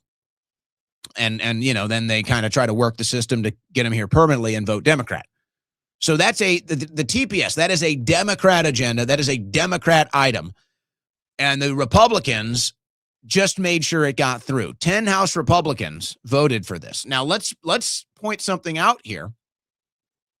It's very likely that all of them will end up getting an endorsement from Trump. Kylie left the Republican Party and went independent because it's gone completely crazy. Salazar voted to extend the TPS. She's endorsed by Trump. Same thing with Mike Lawler. And I'm pretty sure Kerry and McCormick and Bacon. I think all of these people have been endorsed by Trump. And they all just voted to extend the far left liberal illegal immigration temporary protected status for 350,000 Haitians that I thought 2 years ago we were talking about how they were eating cats. They're eating the cats. They're eating the dog. Keep them here. We got too many cats and dogs, I guess. So Trump endorses the Republicans that vote for this crap and attacks Joe Kent. That's what you get. Attacks Thomas Massie. It's very nice. You won't hear much about this. Where's RFK Jr. on this? Senate overturns boundary waters protections, a boon for a Chilean mining company. The Senate on Thursday overturned a mining moratorium in Minnesota's Superior National Forest, a boon for a Chilean mining conglomerate, Antofagasta. Beautiful. Let's destroy the American wilderness. Let's destroy Minnesota lake country for a Chilean mining company. What do you think, guys? Does that sound great or what?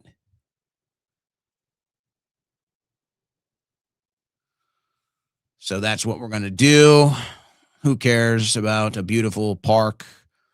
Who cares about Minnesota's lake country, national park culture? Sell it to a Chilean mining company. That's MAGA. That's our corrupt Congress. They were paid to do that. You know that. You know that. They're going to build a Chilean mine company is going to go build a copper and nickel mine. Environmentalists are saying it's going to completely destroy the lakes and forests in the national park, but they don't care. They were paid to vote for it, so they're going to get it. And where's our conservatives? You know, this should be a conservative issue. You know, conserving nature, conserving our national parks, our wildlife. This should be a conservative issue. So again, where's our conservative movement here? So we're gonna let that happen. It's just gonna pass, no problem. They're all gonna get paid off. Then there's the data center. Speaking of paid off, apparently they're not paid off, and they're not going to get paid off. Nearly half of U.S. data centers planned for 2026 canceled or delayed, and expected to get worse. So you got two issues here. One, all of this money that Trump would talk about. I've had trillions of investments, all of these deals. Folks, the money never came. It's like a lot of the stuff that Trump does now. He just makes it up. Now, there might have been a handshake. There was a discussion, I'm sure. We all saw the CEOs and the billionaires coming in and out of the White House. We all saw it. But it never happened. And now that Trump has America back involved in the Middle East, and now that Trump's number one focus is whatever Israel's interests are in the Middle East, he's abandoned all of these other issues. So all the billions of dollars, all the trillions of dollars that these people are so-called investing, they can't get Trump on the phone now. They can't get any ground laid on any of these projects at all. So the money is not coming in. It's not there. And so it's just another thing where Trump just goes in front of a microphone and makes something up that doesn't exist. And it sounds great, but it doesn't exist. So this is all this investment to build the AI and to build the data centers and all of this. There's no money. The money's not there. A lot of these AI companies are now in the red and trying to figure out what to do, begging the federal government for money. The money's not coming, folks. And then, of course, you have the issue of the local community standing up and saying, we don't want the data centers. We don't want this deal. So they got the issue. And then they're screwing us in Texas. It's unreal what they've done to us in Texas. Unreal, folks. Texas needs at least $174 billion to avoid a water crisis, state says. And this is obviously because I think Texas has the most data centers than any other state. Now, they're going to sit here and say, oh, this always happens. And, Texas has water shortages. Well, that is true. We do have some water shortages here, and we have dams on our lakes, and we try to control the water. And some of these lakes have water restrictions even when you live on some of these lakes. So, okay, there's some water issues in Texas. Never like this. They have to, what they have to do is they basically are going to have to redesign the entire grid here and find a way to get these data centers the energy and the water that they need, because the infrastructure just doesn't exist. And they're telling Texans that we have to pay for it. They're saying, oh no, Texans, the energy and water grid is not up to date. We need $174 billion to get it up to date. And what does up to date mean? Powering and providing water to these data centers. And there's backroom deals going down, and the politicians are getting kickbacks. And so the politicians are telling the data centers, hey, we'll build the infrastructure. We'll make sure the water and everything can get to your data center. Here's the deal. We get our kickback. Okay. But now they're running into the issue of it's like, oh, we have to actually get the infrastructure, and the people don't want it. And we're trying to make them pay for it. It's all so corrupt, man. It's all so corrupt. And I guess that's why some people eventually reach the conclusion that we should just have universal basic income. Now, Musk has said this before. We've heard, the WEF, Bilderbergers, the idea of universal basic income. It's not a new concept. Musk said it today, and it got massive attention, obviously. Big headlines. Here was the actual statement from Musk. 41 million views on X. And that was 3 hours ago when I opened this. Not going to refresh. I'll lose it. Universal high income via checks issued by the federal government is the best way to deal with unemployment caused by AI. AI robotics will produce goods and services far in excess of the increase in the money supply, so there will not be inflation. So, I like to come at this from an open mind. Forget about what you might think, the concept, everything else, the different implications. I put all that aside. I look at this from an open mind. I see, how do you reach these conclusions, or how do you solve problems? That's what I'm looking at. So I'm not looking at this of, hey, that's communist. Or I'm not looking at this from, hey, that's not how this is going to work, and you need to work to make a living. I'm putting all that aside, and I'm just saying, okay, how do you reach a conclusion like this? And then how do you solve problems? Let's just look at it from here. Because part of me, when I take that neutral approach, part of me looks at it and says, well, the government is already printing money, right? The money is fake. The government's already printing money. They can print money for whatever they want. They can print money for whatever their donors want. They can print money for a war, whatever. So why should the government get exclusive rights to just make up money while the rest of us get poor? Why should the government be allowed to print money to enrich itself, and we, the people, get none of this benefit? Why? That's not good. We shouldn't support that. So, okay, we want that too. And then the obvious response is, okay, well, you do that, you get inflation. You do that, and you destroy the value of the dollar. So then you say, okay, well, then tell the government stop doing it. Okay, how about that? Tell the government stop doing it, and then maybe we can have that conversation. So that's just not a good situation that we're in, and the devaluation of the dollar is the result. Inflation is the result. But let's get to the idea that, hey, if in 20 years, let's go with 20 years, because I was thinking about this. The X algorithm really is sensitive. So it's like, you like one video about baseball, you get like 50 videos about baseball. So a video popped up from 2006 of a St. Louis Cardinals game. And I remember the game. I was at the game. And I remember how fun it was that day. And I'm watching the video and I'm remembering this is 2006. So no smartphones. No smartphones. And I'm sitting there watching Albert Pujols hit a third home run for a walk-off at Busch Stadium. Fans are going nuts. I remember it like it was yesterday. I was there with my dad. I mean, just a blast. Just a blast on a Sunday afternoon. And I'm watching the video. No smartphones. 2006. So 20 years later, 2026, I don't even know if that experience ever happens, ever, at any sporting event.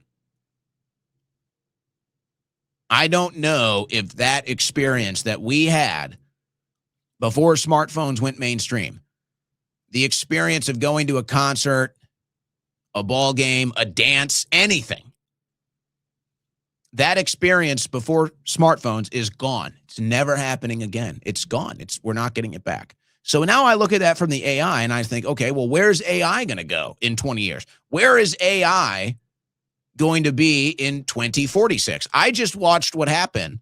I got to witness the world before smartphones and the world after smartphones. I've watched that 20-year evolution to where we're today.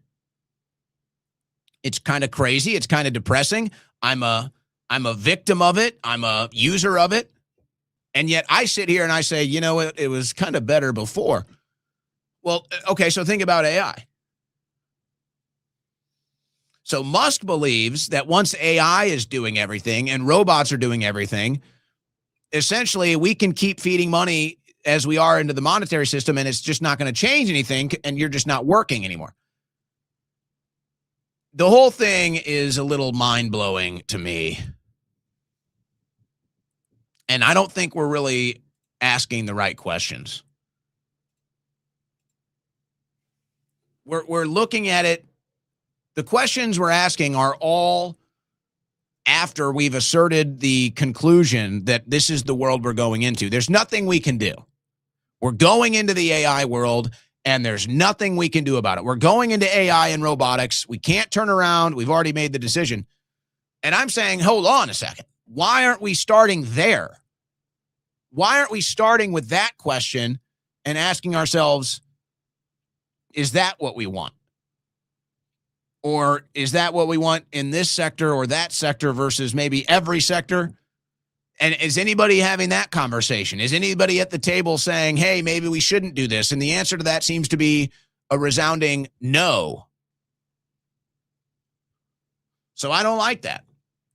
Universal basic income, whatever. The money's fake. The government gets to print it. We don't. Have the debate. Is it socialist? Is it communist? Is it good? Is it bad? Whatever. I don't want to go into this AI world. I don't. And I'm wondering if anybody really does, except the ones that are going to profit from it, except the ones that are going to get more rich, more powerful, more influential off of it. Who wants this? I sit here and almost get depressed watching a video from 20 years ago, knowing that world is gone. It's gone. And that's mostly because of this technology right here. I've watched this technology in 20 years completely change the world. And the world that I grew up in no longer exists. Now, what is AI going to do? If that's what this does in 20 years, can you imagine what AI is going to do in 20 years? I don't even think we can. I don't even think we can, folks. But if it's the same phenomenon that we watch with smartphones, I'd say we're going to regret it wherever we end up. I'd say we're going to regret it, folks. But it doesn't look like anybody's interested in stopping it. So we just go right in. So universal basic income, says Elon Musk. And the left will love that. Yes, I'm sure, though. We'll figure it out. We'll be the ones that figure out how to never have to work and everyone be rich. We'll be the ones that figure that one out. Maybe. I don't know. We can all dream, I guess. Protests in Syria. Protests under law and dignity slogan launched in Damascus. Tensions erupt. Oh, it turns out that Syrians don't like their government being overthrown by foreign interests and foreign proxy groups. It turns out that Syrians don't like Al-Qaeda running their country. Go figure. Stunning, I know. Who would have thought? Who would have thought that deal? Gatorade to remove artificial colors from top flavors and brand refresh. Well, this is nice. If you drink Gatorade. The PepsiCo beverage is repositioning itself beyond sports by focusing on everyday hydration. What is this, like a paid sponsorship here? Just tell us that they're getting rid of the bad ingredients. Removing artificial colors from 3 of its top Gatorade flavors. I don't know about you guys. This is part of Maha. Big victory for Maha. Good job. So maybe now you can buy a Gatorade for your kid at a basketball game, and it's not filled with toxic ingredients. And actually, you know what? Let me do a shameless plug here. This was part of what led to me doing Crash Out, guys. This is part of what led to me making the Crash Out blend that is now I made it. It's my baby, the official energy drink of the Owen Report. I hate it when I would go and try to buy a supplement, whatever, something. I wanted to try something new, wanted to switch it up with whatever supplement. And I go on there and it's red dye, yellow dye. It's all these freaking dyes. It's all these added sugars. It's all of this garbage. I don't want it. I see that stuff on a label. I'm out. Not buying it. So part of this is just trying to respond to the market. But I will tell you this one. So let me do a quick plug here. We'll finish the news, and I think we'll have time for calls and super chats. By the way, you can try Crash Out at crashout.energy. But I want to give you an example. So as I've said, I would take my nootropics and drink my energy drink. And I said, why wouldn't I just put all of this into one formula? And that's what I did with Crash Out Energy. And in the process of this, I learned some things, because basically what I did, and someday I might tell the whole story, but basically what I did was I virtually have tried everything on the market, and I looked at the things I did like and what I liked about them, and then I looked at some things I didn't like or what I didn't like about them, and then I basically tried to filter it out and decide, this is what I like about everything. These are the ingredients I want, put it in there. And so in this process, I learned a lot. Here's an example. One ingredient, usually this is in almost all these different drink mixes. This is in almost every single nootropic. Alpha GPC. It's in almost everything. So I'm like, okay, well, they put it in everything. Let me pull this up for you. I'm like, they put this stuff in everything. Yeah. Look at this. So if you take a nootropic or even some of these energy formulas, you're probably going to find alpha GPC. So I'm making my formula. I'm looking into all the different ingredients. I'm like, okay, what do I like flavor-wise? What do I like for mental focus and clarity and energy and everything else? I'm going through this when I'm building the formula. And I want to have something that's also, healthy for you. So as I'm putting this together, I'm looking into alpha GPC. Look, if you have a nootropic at home or an energy drink at home, see if you have alpha GPC in there. And there's a lot of studies, and some of these recent studies, I was shocked. Long-term or high-dose use of alpha GPC is associated with a significantly increased risk of stroke. According to a 10-year study, findings suggest a 46% higher risk of stroke in users compared to non-users, with doses increasing this risk. And then it gets into some of the other studies here. There were multiple studies. The point is, there is some pretty strong evidence here that continued and sustained alpha GPC use increases your risk of stroke. So if you're somebody that's drinking an energy drink every day or one of these nootropics every day, like I was, I see that and I say, well, this is not good. I don't want that. I don't want that in what I drink every day. I don't want that in my nootropic every day. So we got rid of it. It's not in there. I didn't have to do a red dye or a blue dye to get the beautiful color of Crash Out. That's pomegranate. That's actual pomegranate. That's how we get that color. So I'm really proud of it, guys. Honestly, I don't even know. I just think it's great. I'm so happy because I drink it every day. I think you're going to love it. Crashout.energy. And you're going to find that I'd be stunned if you've the closest thing you can find to this on the market. Funny enough, it's a friend of mine that makes it, actually. It's funny enough. The closest thing you can find to this on a market is going for $69.99. And then you can usually get like $10 or so off if you do a bundle or you do a subscription or whatever. So this is the stuff I'm being told from our different sources and our different, like, fulfillment centers. Like, you need to do this, you need to do that. And DMT's really proud of this. And he stepped up because I was listening. I was open-minded. I was like, all right, what do we need to do? And DMT stepped up and he said, no, and we're selling this. We're selling it. We're undercutting the market. We're selling this cheaper than anybody else. We're going to make this affordable for the audience. I don't care about this different stuff that they're saying. And I said, all right, you got it. We're keeping it there. So that's the plan.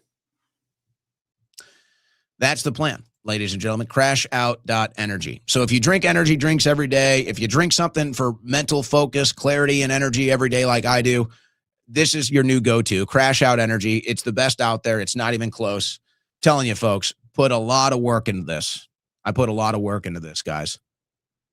And I'm really proud of it.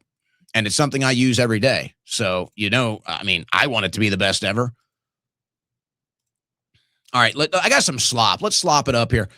Let's slop it up, close the hour, come back, maybe take some calls. I got an ask for the audience, too, by the way. I'm going to make a request of you guys today, if you'll humor me. So the NFL, they just announced, some of these teams announced new jerseys, and most of them you can barely even notice the difference, and then some of them are totally flopping. The Commanders are kind of one of them. But there's a controversy now. So the Washington Commanders, formerly the Washington Redskins, but that's racist, the Association on American Indian Affairs called the Commanders logo update disappointing and inappropriate, adding, "We are not your mascot." So I'm assuming that they find a spear to be offensive because it's just a W with a spear going through it. This is very strange. Native American group disappointed in Commander's new logo. It's a spear. Am I missing something? Are Native American Indians the only people in the history of the world that ever used a spear? Am I missing something? I didn't know that group exclusively and only they own the spear. Nobody else ever used a spear anywhere else in the history of the world except Native Americans, huh? That the spear disappointed you? They already got rid of the Redskins, which is a travesty, and it's not enough. Now they can't even have a spear. And so people point out, of course, that the Kansas City Chiefs logo is quite literally an arrowhead. But I guess we're not looking for consistency when we're complaining. Here's another one. Here's another one that grinds my gears. Here's something that grinds my gears. A little Friday slop. Little Friday slop for you. So the NHL regular season comes to a close last night. Watching the St. Louis Blues final game. And, I'm like, sprinkle a little on the Blues tonight. Get a little extra out of watching a hockey game tonight. Sprinkle a little on the Blues. So I believe it was second period last night. Score was 2-1 2-1. The Blues are losing 2-1. And the Mammoth, the Utah Mammoth, score a third goal, and they go up 3-1. And at this point, it's like, okay, the season's over. The Blues could easily just cash it in. They're playing in Utah. They could easily cash it in and say, season over, whatever. This game's lost, down 2. Let's just ride this one out. And the head coach of the Blues, Montgomery, challenges the goal and wins the challenge. So they take it off the board. The Blues are down 2-1. He wins the challenge. And in that moment, because I remember, I'm sure there's some Blues fans watching. You guys probably remember. In that moment, I was like, we all felt the same thing. It was like, okay, that's it. They're about to give up.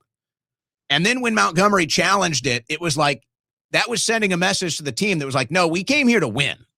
It's like we're playing to win this fucking game. Get back on that ice. We're not done here. And he challenged, and they overturned the goal. In that moment, I thought it was so great. I loved it so much. The competitive spirit there, I loved it so much. I sprinkled a little extra.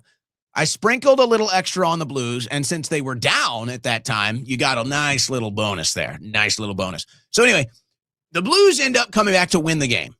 And now I've got Blues all up and down my social media feed because of the algorithm.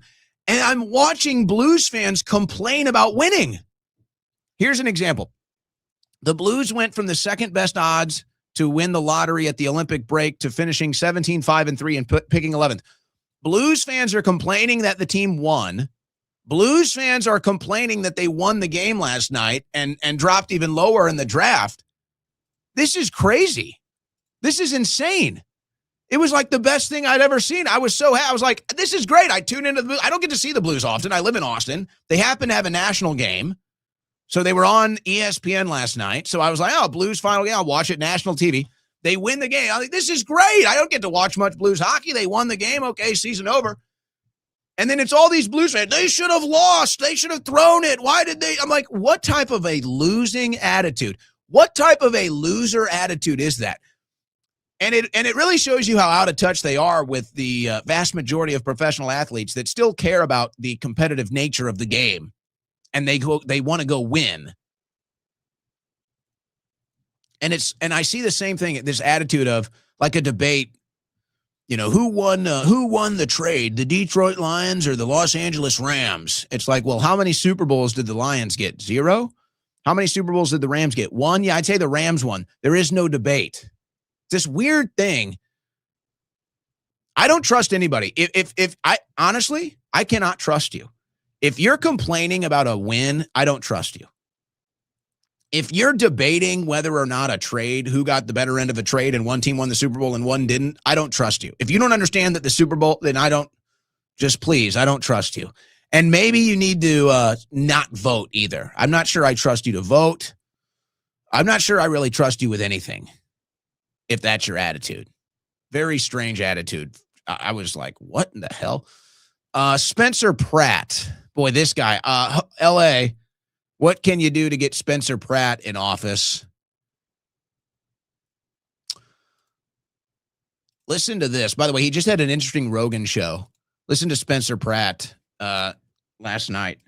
Look at all that water. You know, the LADWP has a combined water and power budget of $11 billion. But where's all that money going? As of 2023, over 100 LADWP employees earned an annual compensation of over $500,000 each. 27 LADWP employees earn more than $600,000 per year. And 4 top-level LADWP employees earn more than $700,000 a year. But somehow these highly paid individuals couldn't find the funds to repair a $140,000 tear in the Santa Ynez Reservoir or get the Palisades Reservoir at Chautauqua online, despite being paid millions upon millions of dollars. The top level of employees at the LADWP failed to do their basic job. At this point, we shouldn't be surprised. It's just like Newsom and all his friends and the nonprofits and the NGOs. They blow all the budget and the salaries, and there's nothing left to accomplish the actual task at hand, like having water for the town that didn't need to burn down. So a lot of ranting there.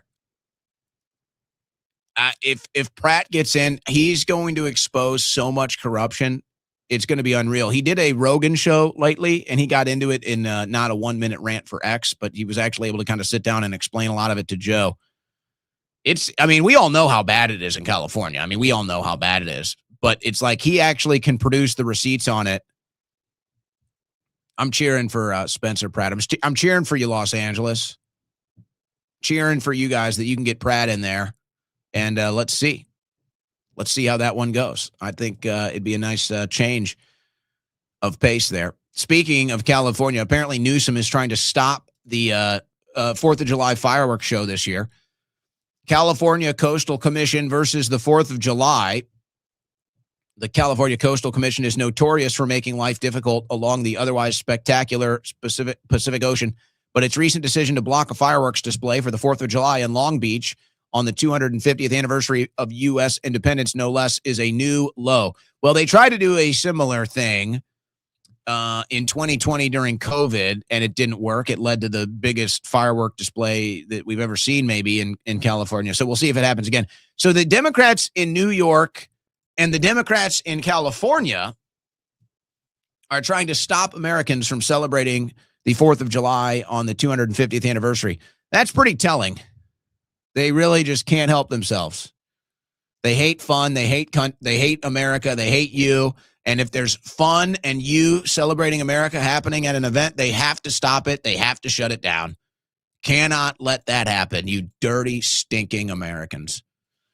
How about Dominic Michael Trippi trying to tick everybody off today? Trump spiritual advisor Paula White says saying no to Trump would be saying no to God. My Lord.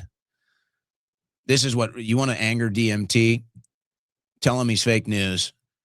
So he shares his sources is what happens. But I don't know.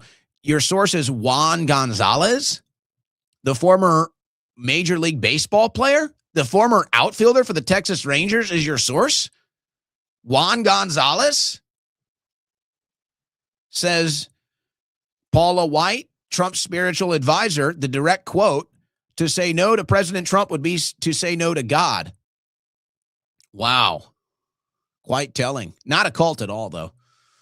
Definitely not a cult at all, guys. Let's see. I told you I can't do the TPUSA thing, guys. I'll put it on the screen if you want to look into it. I don't want to go there today. Christina Holbrook, Thought Criminals, TPUSA, Pay for Play, Donald Trump edition, 500K pay to play. If you want to look more into that, I mentioned it briefly earlier. I don't want to go into it. Argentinians are now complaining about Milei. It's a very similar thing. What happened in Argentina is happening here. It's a very similar thing. A lot of big Milei supporters are now voicing they're very upset. They feel betrayed by Milei. So it's a very similar thing with what's happening with MAGA happening in Argentina, by the way. The Edgar haircut. Have you ever heard of the Edgar haircut? Do you know about the Edgar haircut? El Salvador has apparently banned the haircut. El Salvador banned the Edgar haircut, a bowl cut style with straight bangs in public schools as part of restoring discipline. The Edgar bowl cut. It's kind of like the it's like the Latino bowl cut. What is going on here? What are we doing? I'm being sabotaged. But when it came down to it, I have been my podcast has it been. It wasn't about no politics. It was about unbelievable. That is a DMT breach. I have just been breached by DMT. DMT has just thrown up a clip of Paula White while I'm covering the Edgar haircut. An unbelievable power trip, an unbelievable subordination of power here. That's bold. That is really bold. A little late too. Are you upset about the Edgar haircut because you've been considering an Edgar haircut? They associate the Edgar haircut with seedy behavior. And that's kind of seedy behavior that we just witnessed there. Wow. I gotta. Whoa. You're listening to the Owen Report on the Win Network.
Back to the show with your favorite talk show host, Tits McGee.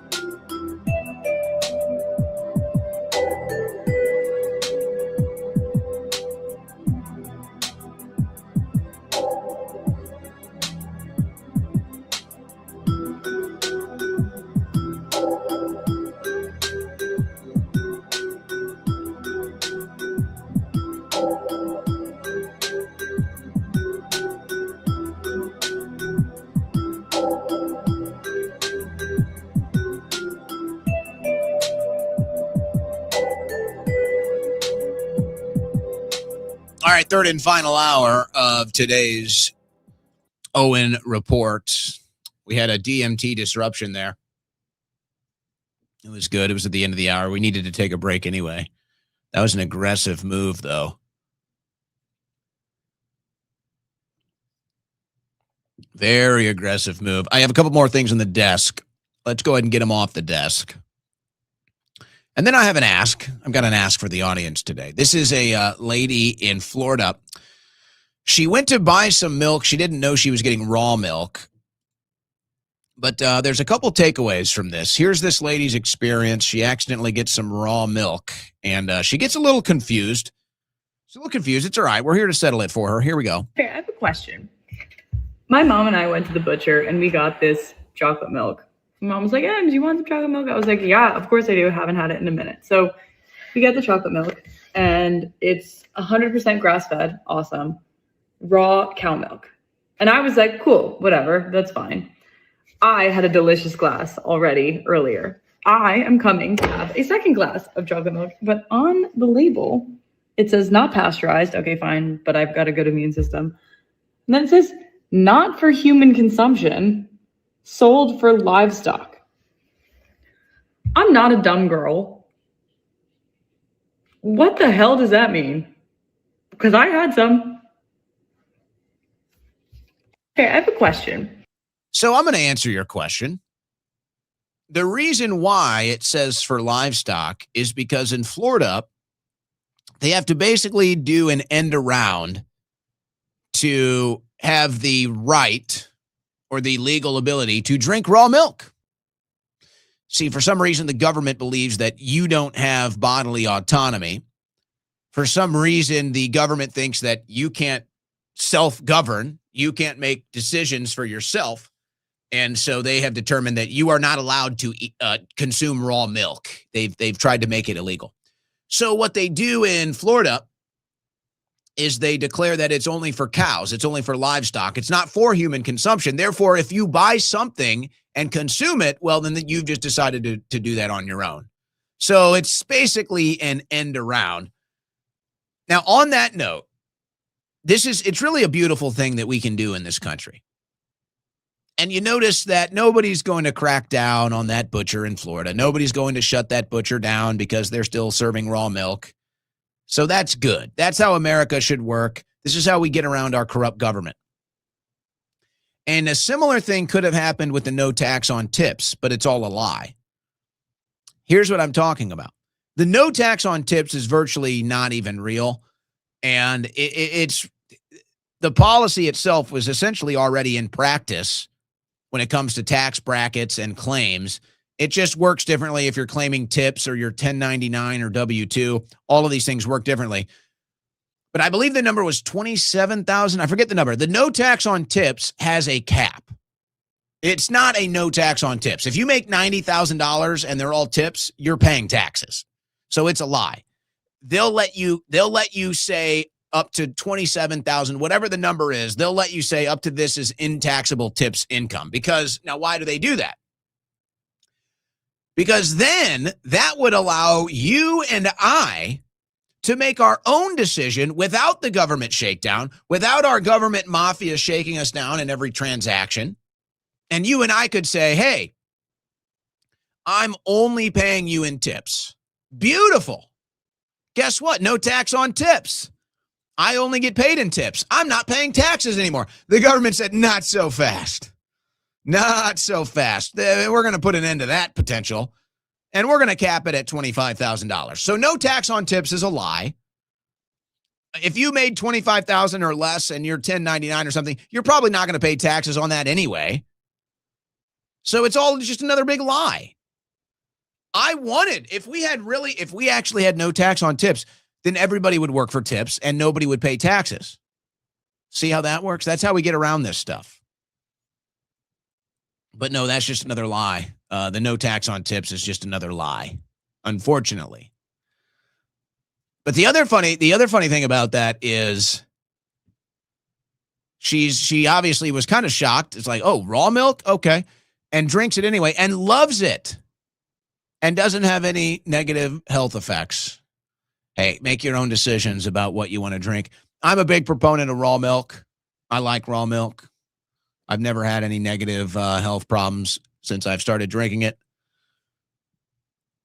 So make your own decisions. You want to drink pasteurized? You want to drink raw? Whatever.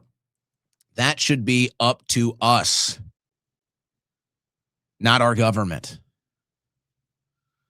All right, let's do a conspiracy slop. All right, conspiracy slop warning. This is weird, I got to tell you. And then I'll maybe get into my conspiracy theory. I'm sure you've seen. So we do know, here's where it gets real. We do know that cloning is real. Now, how far it's gone, but we know they try it. We know they've done it. We saw it in the Epstein files. So cloning is happening. 100% cloning is happening. How much, how successfully, these are the questions. Cloning is definitely happening. But some believe that cloning has already basically reached its potential, and that not only are people being cloned all the time, but that most of the celebrities are actually clones, either clones of some past celebrity or historic individual or clones of themselves even. I don't know. I joke around, say I'm a clone all the time.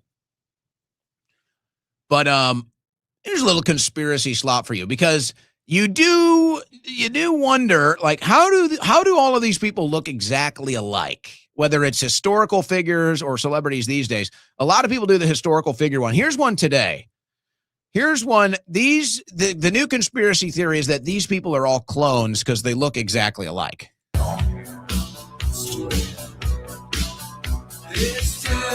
They're gonna ding me for that music, so I'm turning it off. So here you go.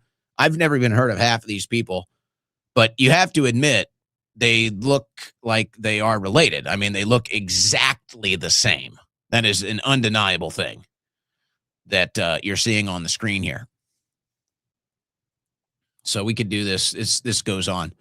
It goes on and on and on. You guys can see it. So you might think it's nothing. You might think it's something. But there's no denying that these individuals look exactly alike. And it happens. It happens. So it might not have anything to do with cloning. So let's say it doesn't. You know what? Here's what I think. It kind of reminds me of The Sims. Did you ever play The Sims?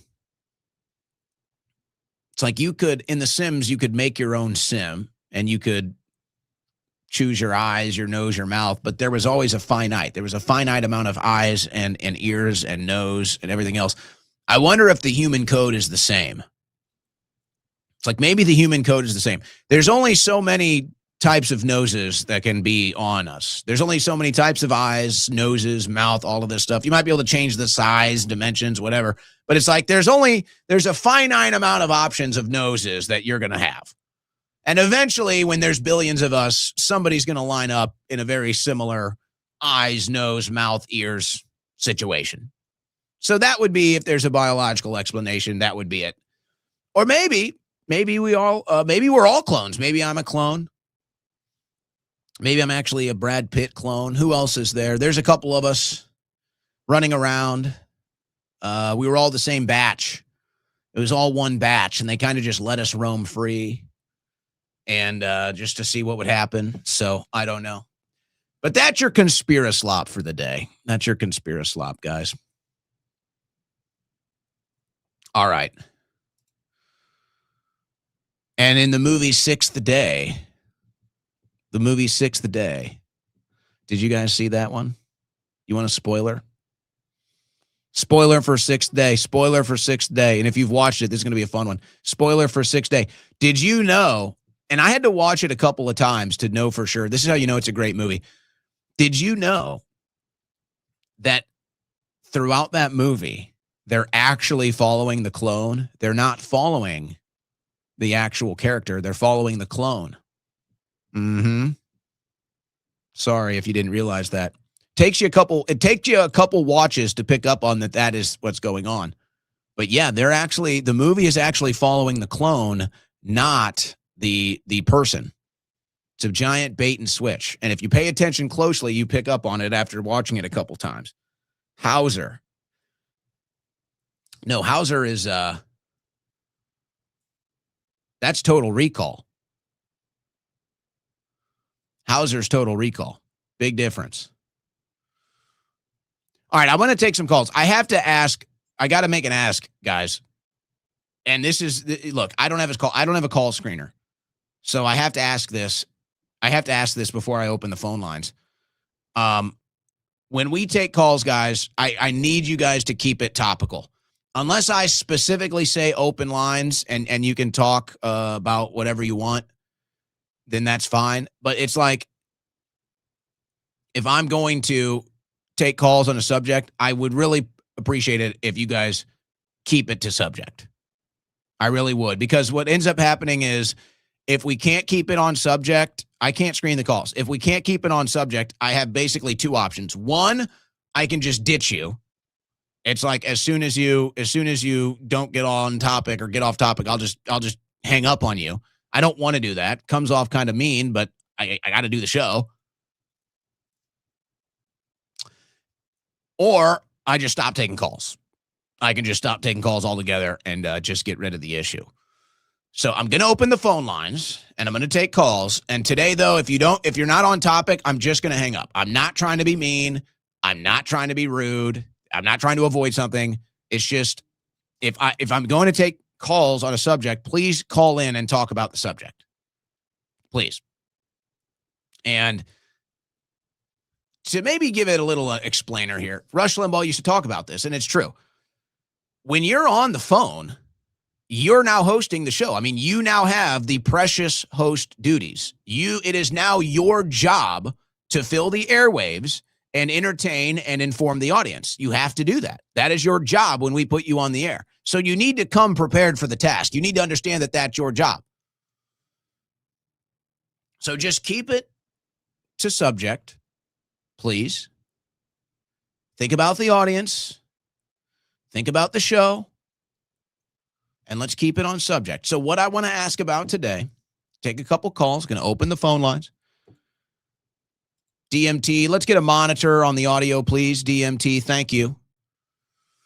747-200-5560. 747-200-5560. Here's the topic. Your thoughts on Trump's announcement of the Strait of Hormuz and the response from MAGA. What do you think? Do you think it's really over? Is it good news today? Is this truly a MAGA victory? Is this another bait and switch? Is it all a stock market game? I want to hear on topic, please, your thoughts on this semi-victory lap on the Iran war and the MAGA response to it. Okay? Please. I want to stay on topic with this. So if you're off topic, I'm sorry, I'm hanging up on you. Just that's how it's going to be today. All right, guys? 747-200-5560. First caller of the show. What's your name? Where you're from?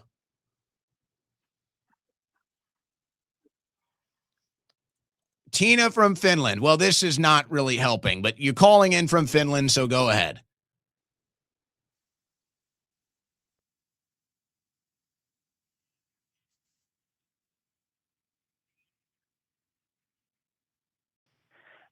Coming from Finland, and we are really scared of what Russia is going to do to us.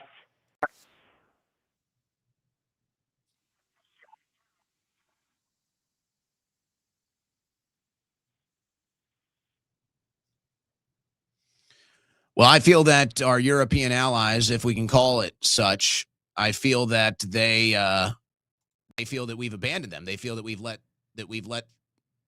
them down. And now Trump is threatening to leave NATO, which I would support.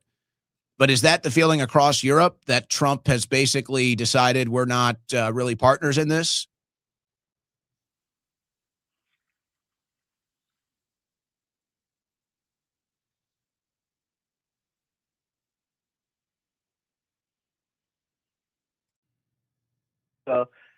So we were thinking that we are under the protection of the U.S. and we have the NATO Article 5 that we're supposed to be protected under that. So that's not happening. All right, Tina, I appreciate your call. I appreciate you sticking to topic. Thank you for calling. We'll hear from you again. Next caller. Oh, we'll get you. So I told you guys we're kind of working on some audio stuff, so just be patient with that. I had DMT monitoring it today. Usually I do that, so we're kind of going back and forth. We're not in studio together, so there's a little chaos. So just be a little patient. It's okay. Sorry for that audio issue. We're back live with it now. Shouldn't have any more issues. Next caller, what's your name, where you're from? It's Troy from Portland, Oregon. All right, Troy, go ahead. Hey, man, long-time listener, man. Appreciate everything you've done over the years. I've really got red-pilled by you, man. So appreciate what you do. Just want to start off with that. And second off, man, I feel you on needing a vacation. I'm right there with you, brother. I guess the real question is, can we afford one? Can we even afford That's a damn the problem, vacation? brother. That's the problem, man. We got plenty of money for a lot of other things, man, but we ain't got enough to give to the people that pay the tax. So I know it's a struggle, but I just want to say, man, you're killing it. Appreciate what you do. Keep doing it. I'm gonna go buy some of your supplements right now, dude. Just try to help you out to get you to vacation. So that's it, brother. Appreciate what you do, man. Oh, see, now he knows how to butter me up. He knows how to butter me up. He didn't answer the question. He wasn't on topic, but he hung up before I could hang up on him. So what can I do?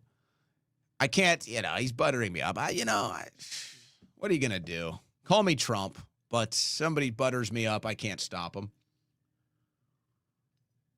I can't stop them if they're buttering me up. Can you blame me? I mean, come on, man. Come on. Quickly, though.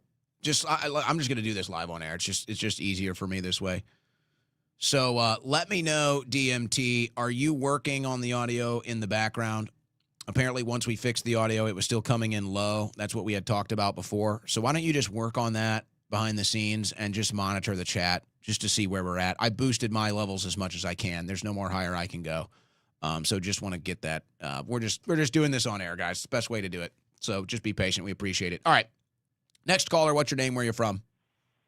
This is Bart Fine in Georgia, Owen, and I am on topic of the opening of the Straits of Hormuz. I think Trump's been throwing shit at the wall, hoping it was going to stick, and I think it finally did. But we can't have a ground invasion here. You think there's going to be a ground invasion? There better not be. We can't afford to lose all these people dying. It's just not it's a terrible idea.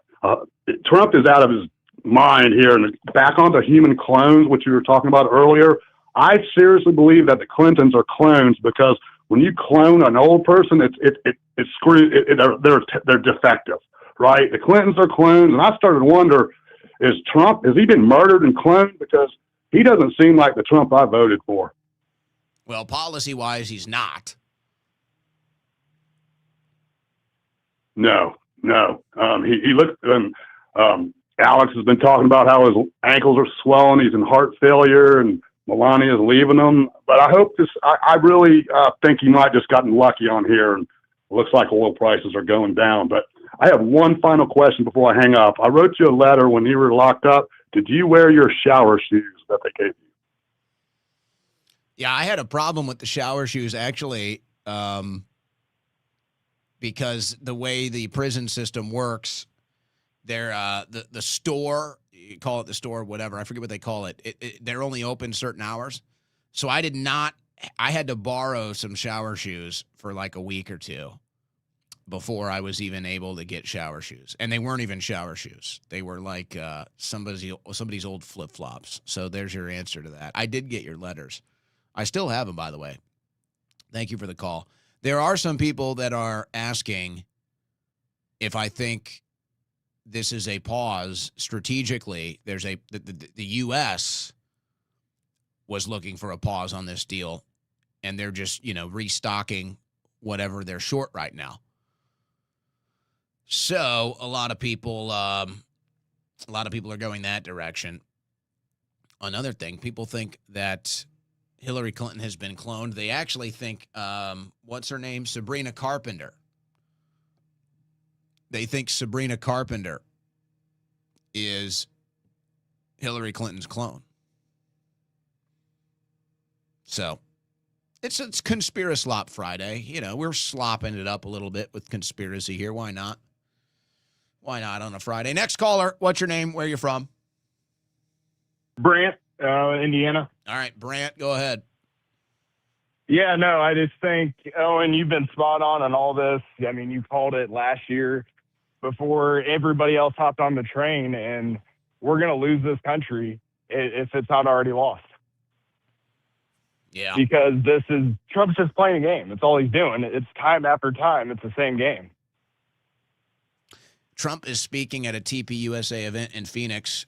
Do you have $500,000 to influence Trump? Yeah, no, can't afford that. Got to pay all those illegal taxes. Oh. Well, Trump doesn't listen to you then. He doesn't listen to anybody. Well, except for somebody. Is anybody listening to him? Does anybody care about Trump speaking today in I don't think Arizona? they do. I don't think they do. I have no interest. None of the networks have picked it up. Well, actually, Fox pitched to it for a second, but they bailed. It's a joke. It's they're laughing at us to our face every day, and nobody cares. It's definitely a damn clown show, brother. We're all laughing. I don't know if it's that funny, though, but we're laughing. Well, we're certainly laughing. Next caller, what's your name? Where are you from? Hi, my name's Chelsea, and I'm from just outside of Seattle. All right, Chelsea, what are your thoughts today? I have voted for Trump 3 times. I am very upset with him. I never thought that this would happen, honestly. It is like he was cloned or something. Or like Paula White, when she prayed over him, it's like she put a spell on him. It's just unbelievable. I can't believe it. Any thoughts on this MAGA victory lap today? I think that they're out of their mind. I don't know what they're talking about. One day it's open, one day it's closed. It's like, can you guys quit playing ping pong? We're not incompetent here. We're a lot more awake than what you think. Mm-hmm. Yeah, the problem is the current MAGA support system, the current MAGA cheerleaders are that dumb, and that's who these people are considering now. And I guess they figure as long as they have the support of the sheep, then it really doesn't matter what the rest of us think. And that'll provide them enough of a support system to get away with all of this crap. That's what they think. That's what they think. I'm not so sure, but that's what they think. Next caller, what's your name? Where you from? Owl Killer, calling from Virginia. Hey, what's up? What's on your mind? What do you think about the MAGA victory today? Hey, we'll get there. Just real quick. Hey, Jay Dyer's trying to reach out to you, man. He wants to have some type of dialogue or debate or whatnot. So I don't know if you're aware of it, but he's been trying to. What an absolute. Can I curse on this? You can. What an absolute shit show this is.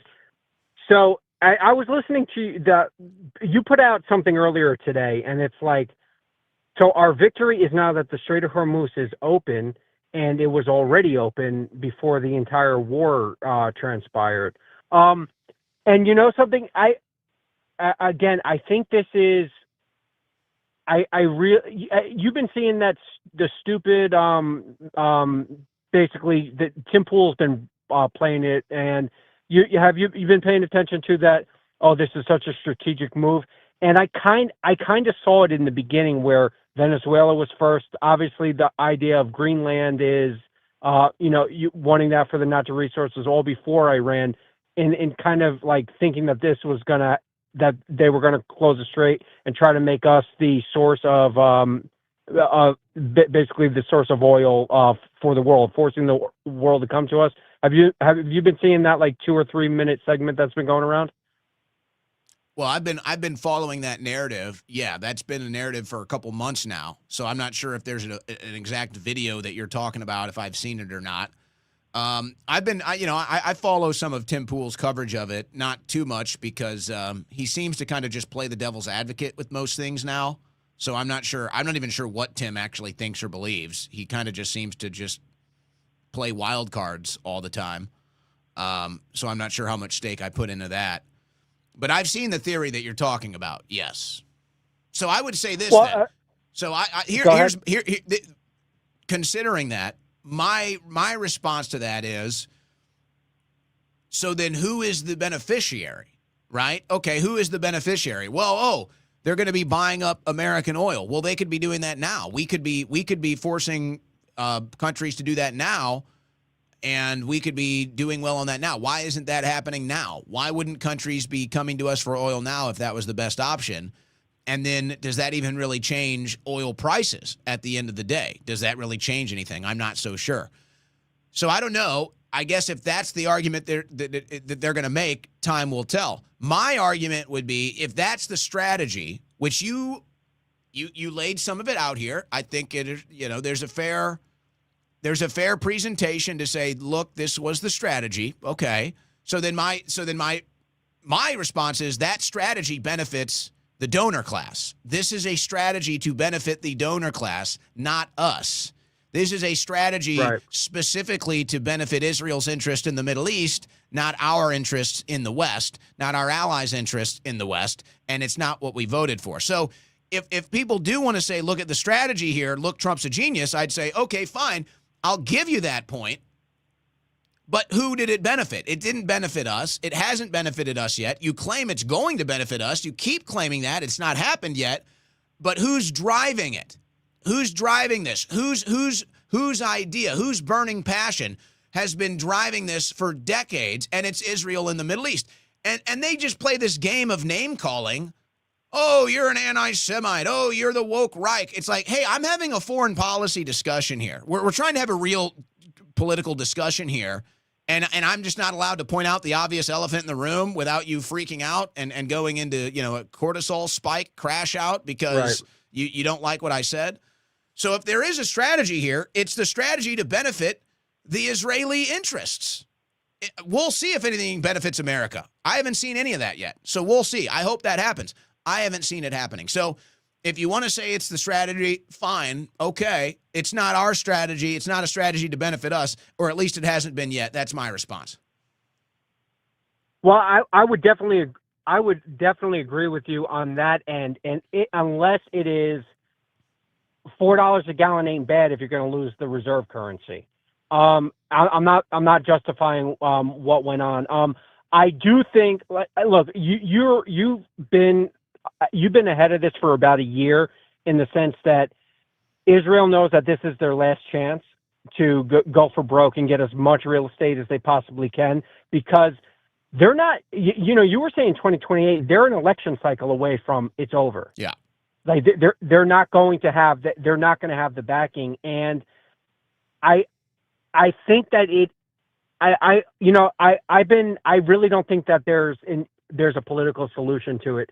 I think it really comes down to he who prints the money, and it just is what it is. It's this banking class it's the Federal Reserve, it's the central banks around the world that at the end of the day, the politicians don't want to be responsible for a Great Depression in the country. And they're basically told that if you don't do what we say, we know what's going on. We've been here for 100 years.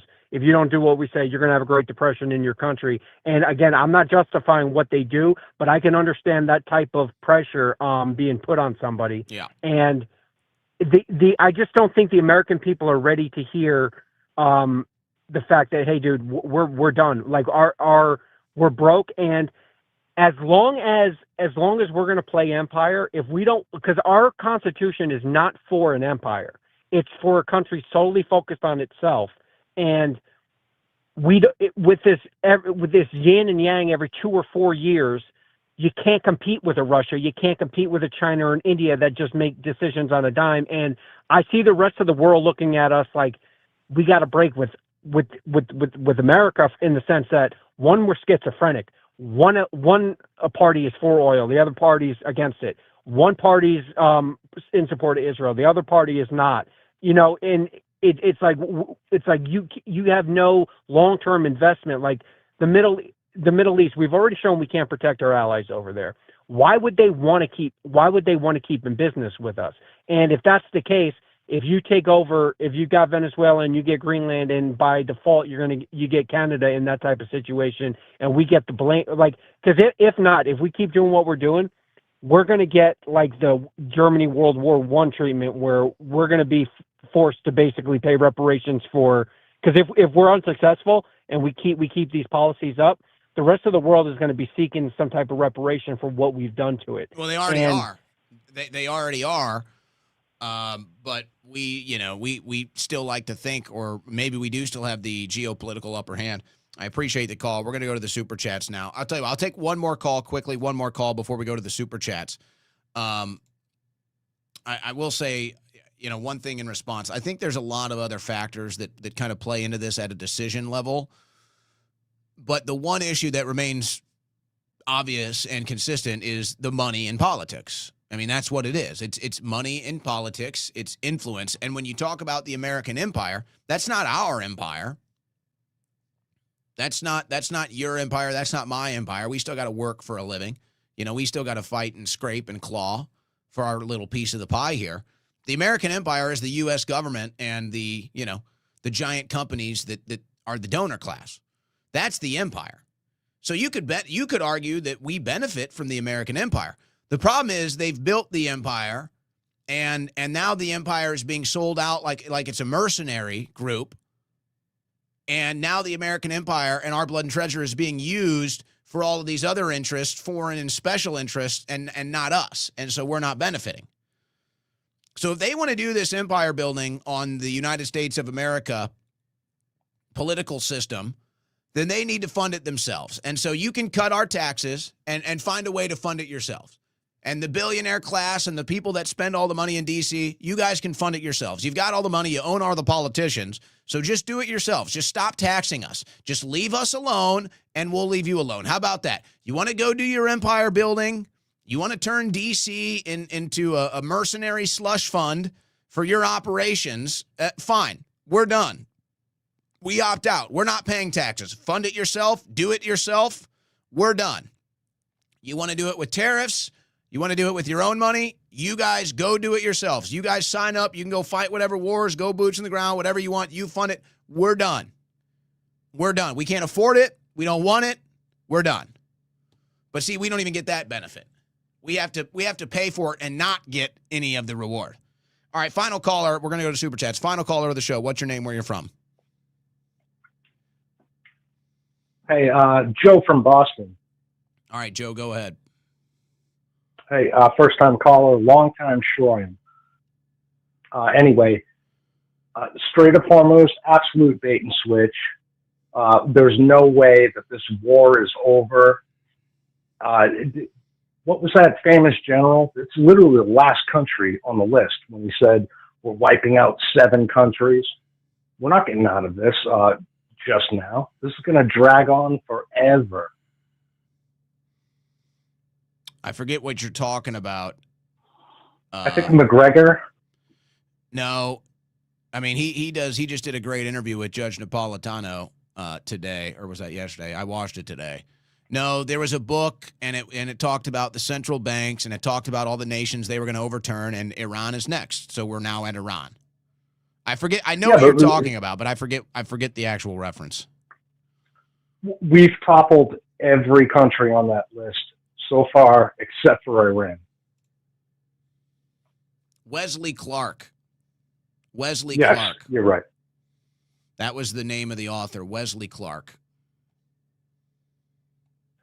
So, yeah, this is not over by a long shot. No, I don't think so either. I think it's another time where they think it's over. They're taking an early victory lap, but we have not gotten off this ride. I agree. I don't believe we've gotten off this ride. And that's why it feels like Groundhog's Day.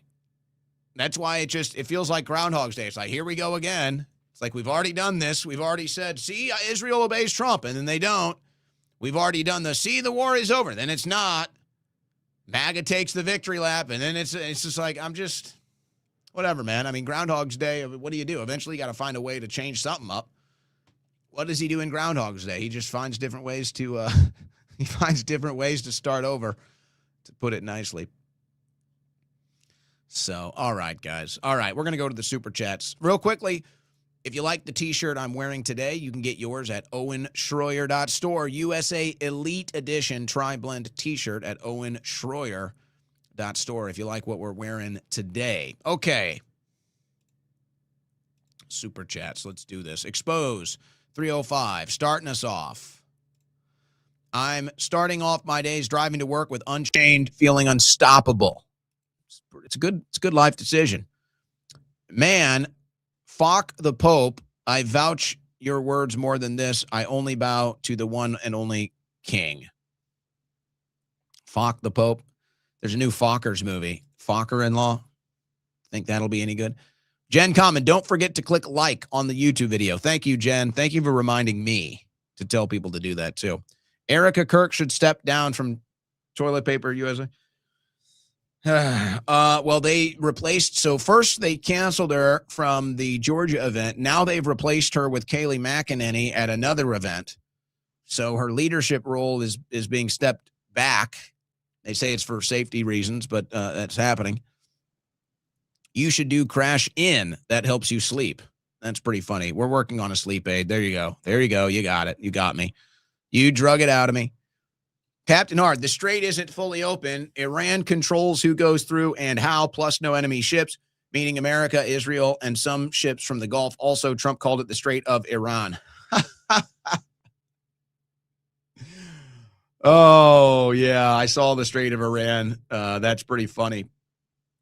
That's why I say I don't know what's really. Does anybody really know what's going on in the ground? I don't think so. Trump just says one thing and everybody's supposed to believe it. And then they do, and that's why he does it. He just talks out of his ass. He just makes stuff up, and then the people slop it up, and they think it's real. We got the clown horn, Dust Vault. We got it. You heard it. We're activating it. Tay-Tay, C-SPAN has archive of Hillary dancing to Macarena. Wasn't that 1990, was that 94 Democrat convention? I think that's from the 94 Democrat convention. Voters need to be independent. Vote for the individual, not party. We play by party rules. Oil, tech, pharma, lobbying groups don't give an F what side you're on as long as you do their bidding. Why not us? That is true. That is true. Jay Dyer reached out. Why ignore him? Good guest. I keep hearing this. Guys, look. First of all, I can't even get to half my text messages. Okay, so I don't know if he reached out. Text. Email. I do pretty good on email. I get too many incoming texts. I don't know. I'm not good keeping up on text. I try my best. Maybe it was an XDM. Same issue. XDM's just it's so hard to keep up. I'll go find Jay's message. Straight of more juice. Dave Rubin also yag. Yeah, we know about Dave. And that's why this right-wing conservative movement is just so fake. They won't stand up. They won't stand up and say, I think Scott Bessent has a kid. I like Scott. He shouldn't have a kid. He shouldn't be allowed to adopt a kid. Or I'm sorry. Let me rephrase that. I'm open to hearing the adoption angle. I'm open to hearing the adoption argument. I'm open to hearing it. I'm not saying I agree. I'm open to hearing it. Should not be allowed to have a baby. Two grown men, adult gay men married, should not be allowed to purchase an infant. No. But, Dave Rubin, we don't want to upset him. We don't want to upset Scott Bessent. And if you say anything negative about Jay Rubin, well, here, you're probably one of them. So where's the conservatives? Where's the big right-wingers? Where's the big moral high ground? Biological, common sense. Where are you guys on two grown gay men buying an infant, buying a baby? Oh, no, not going to comment on that? Yeah, because you're all frauds. You believe in nothing. Frankie Rios, Bilzerian for Congress. No more two dads BS. Always looking for new ways to attack Christ. That's always happening. AJ, JV Free. AJ, love you, Owen. Call because I'm weak. No homo. So do I need to start doing that in a voice? Tucker's Rights, neocons or yags. He sells that hat now. Owen cooking ninjas today. I don't think there were any ninjas involved. Neocons, though. Ron DeSantis rebuilt bridge 3 days after hurricane. He seems to be the only one. Florida seems to be the only one that can get stuff done. Conservatives conserve nothing. That's true. Maybe DJT's hair is what they can do. These newbies weren't around for Hannity 2 more weeks. TikTok. They still think we're getting deep state arrests. Yes. Yes. Maybe it's more important we remind everybody of the TikTok indictments are coming. Bull crap. So I'm saying we've been here before. Like, fool me once. Okay. Fool me twice. No, not happening. The Strait is open with extra steps. Nobody knows. Trump just says stuff. Who knows if it's true? You'd think after a 12-day war, they'd wait a couple months to celebrate. No, they can't help themselves. It's their driving force. And actually, I was having a conversation with somebody about this.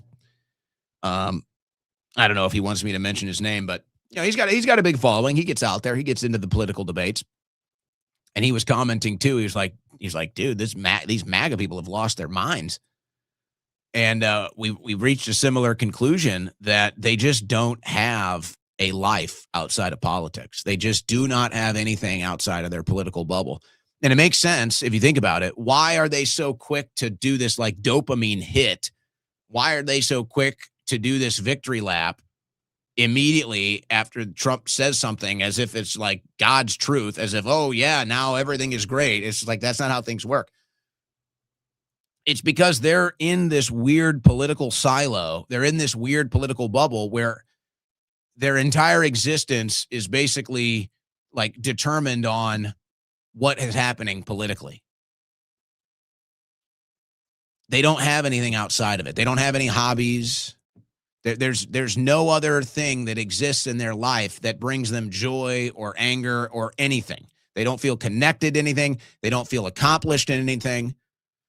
So it's like as soon as they can get a dopamine hit from a political news story and then turn around and scream and shout and point at you and say, I told you so, they do it immediately because that's like their drug. That's like their addiction. That's their life.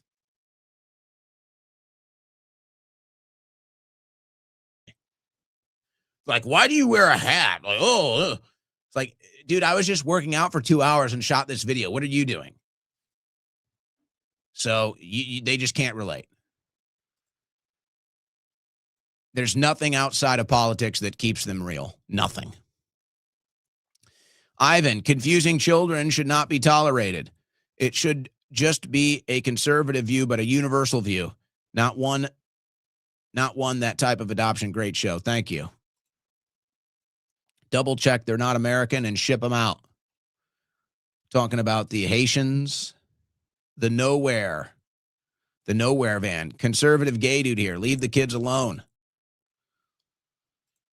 Telling you, we got to stand up on this issue, guys. We got to.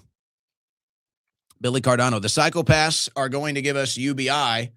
The psychopaths aren't going to give us UBI. They're simply going to erase the useless eaters, as they call us. Yeah, I think they're trying to do that for sure. They treat us like bugs. That's why they spray us with the chemicals. That's why they try to inject us with poisons. That's why they literally put poison in the water. Kai Bucky. So no point debating Andrew Wilson, really. No, I still think I think it's more important. I think that debate with Andrew Wilson gets more and more important. April 27th, South Carolina. Uncensored.us for tickets, guys. Uncensored.us for tickets. Me versus Andrew Wilson on Has Trump Been Successful? Round 2. America First oil refinery scheduled to be built on land right next to Last Clean Beach in Texas, South Padre Island in the port of Brownsville. Really? VV Delgado. Really? South Padre is like the best kept secret of Austin. Texas, rather. South Padre is like the best kept secret of Austin. Honestly, it's kind of like a secret American treasure, South Padre Island. Not too many people know about it. Nice beach. People don't think about beaches when they think about Texas. Who thinks beaches in Texas? Nobody really. South Padre is a very nice beach. Very cool little area of Texas that feels like you're coastal. So they're just going to destroy that too, huh? I mean, at least they put the star base on the far side of the island so it doesn't interrupt anything, but it'll add commerce and some cool stuff when rockets are taking off. It's just the data centers now. These people don't care about us. They don't care about America. They just care about money. Doritos did it, but they still got seed oil. They removed the food dyes, but not the seed oils. Well, the seed oils, people are still catching up on that. We'll get there. Elon SpaceX relocated all the turtles that lived in llamas on Boca Chica Beach using 400K Texas water launch. The devil went down to BTX and ruining it. Are you connecting that to the last one? They do all kinds of turtle saving stuff down there. In fact, once a year they do like a big event, and the turtles hatch. You can watch them, or they send the rescue turtles back out to the ocean. You can watch that. Well, the Gulf of America. Sounds like you're appreciating what Elon did. I think it's good. They kept that out of the way of everything, and I think they've done a good job, SpaceX down there. But I don't like this idea of an oil refinery on the beach, but we'll see where it goes. This is Sparta. Owen, Joe, and Schroyer, just change them to the Washington tiny hats. You could put a little on the helmet. You do a little. Oh, positive nitrogen balance. Don't worry, people. The south side of Chicago fireworks will still proceed as scheduled. Now, are you talking about fireworks or firearms? 1994 sports fanatic. Ever see Kill Tony or any other show at Mothership? I did see Kill Tony once. Yes, I went to the Mothership once to see Kill Tony. Very good time. Hung out with him at the after party afterwards. Very cool guy. Really like Tony. Really nice guy. DMT unhinged. Not quite. Not quite. You'll know when he is. He's not quite. Raw milk bad. Fluoride good. That's right. That's right. DZ, how do they justify putting poison in the food? Is Bill Gates behind this? Florida State has a physical Indian ramosphere in 50-yard line, but a redskin decal bad. Indian ramosphere? What are we talking about? I know, did they put, I thought that was in Texas. The largest Hindu god, whatever, Hindi, the largest statue is, they put one up in Texas. Florida State has a physical Indian ramosphere. Okay. I know Florida State's mascot is the Indian. They still do the thing on the horse with the spear. That is literally their logo. It's just like they pick and choose. They're upset at the Redskins for having a spear on the helmet. Like what? It's stupid. It's stupid. Spear in my back, signed by DJT, the Mr. Smith. That's good. Yeah, I just pulled a spear out of my back. Donald Trump signed it before he stabbed it. DMT getting aggressive. Not yet. PFF. They call us cattle on the front of raw chocolate milk bottles, but call us members of the global community for eating crickets. That's funny. Yes, I am the cattle. I am the livestock. Don't you know? Vaccinate me harder. Raw milk disclaimer, same as ivermectin propaganda. Oh, you caught on to that, did you, Jen? That's right. You sure did. Raw milk is bad, but alcohol poison is okay for you, though. Well, you can get alcohol pretty much anywhere. Raw milk, though? No, can't do that. Iron lunatic. They're restocking weapons because all they have left is nukes, and they need the illusion of peace during the midterms. Also, have you watched Empire of the Sun yet? I don't believe so. No. I'm not going to do a movie recommendation. Instead, I'll do a show recommendation, though.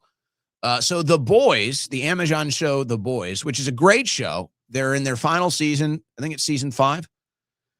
They've done 2 episodes, I believe. I've seen the first 2 episodes. If you haven't watched The Boys, I think it's a great show. And they did something, the writers, the creators of The Boys, the whole team over there, they did something that was so brilliant, I think. And it takes a second to kind of get used to it in the transitional phase of the show, but I think it was brilliant what they did. The one thing that these shows that are like kind of, you know, dramatic, serious with like really heavy plot lines, they always seem to just, it's like, it's so hard to go past 3 seasons. It's like season number 3 is like the make or break. And usually it breaks. Usually it's just, you can't do it. You've gone so far off the original plot and new characters and everything. Most people lose interest and these things die. So what The Boys did, I thought was brilliant. They did the first 3 seasons, all great. And then in the 4th season, they just went off the rails entirely. And so you kind of watch the 4th season in the beginning and you're like, well, what the hell is this? This is not The Boys. This is not what I want. And it turns out they just overwhelmed their script. They overwhelmed their plot with all these modern day buzzwords and twists and tweaks, which they don't normally do. And it felt like really politically aimed. But then you realize they're just trolling. They basically just said in season 4, like, you know what? We got nowhere else to do. We got nowhere else to go with this show. Let's just be ridiculous. Let's just go all the way. Let's just make this person AOC. Let's make this person Trump. Let's make these people this and just shove it in the face and just whatever. If we don't make it another season, who cares? It's a good run. So they did season 4 like that. It managed to end up being successful. So then they did season 5 and they're like, okay, now we can just, it's time to end this. But they still do the like over emphasizing of the modern day political references in the show. I think it's funny. I think it's a good job. So I'm recommending The Boys. I don't know when they drop new episodes. They'll probably do 8 or 10 episodes this season. I don't know.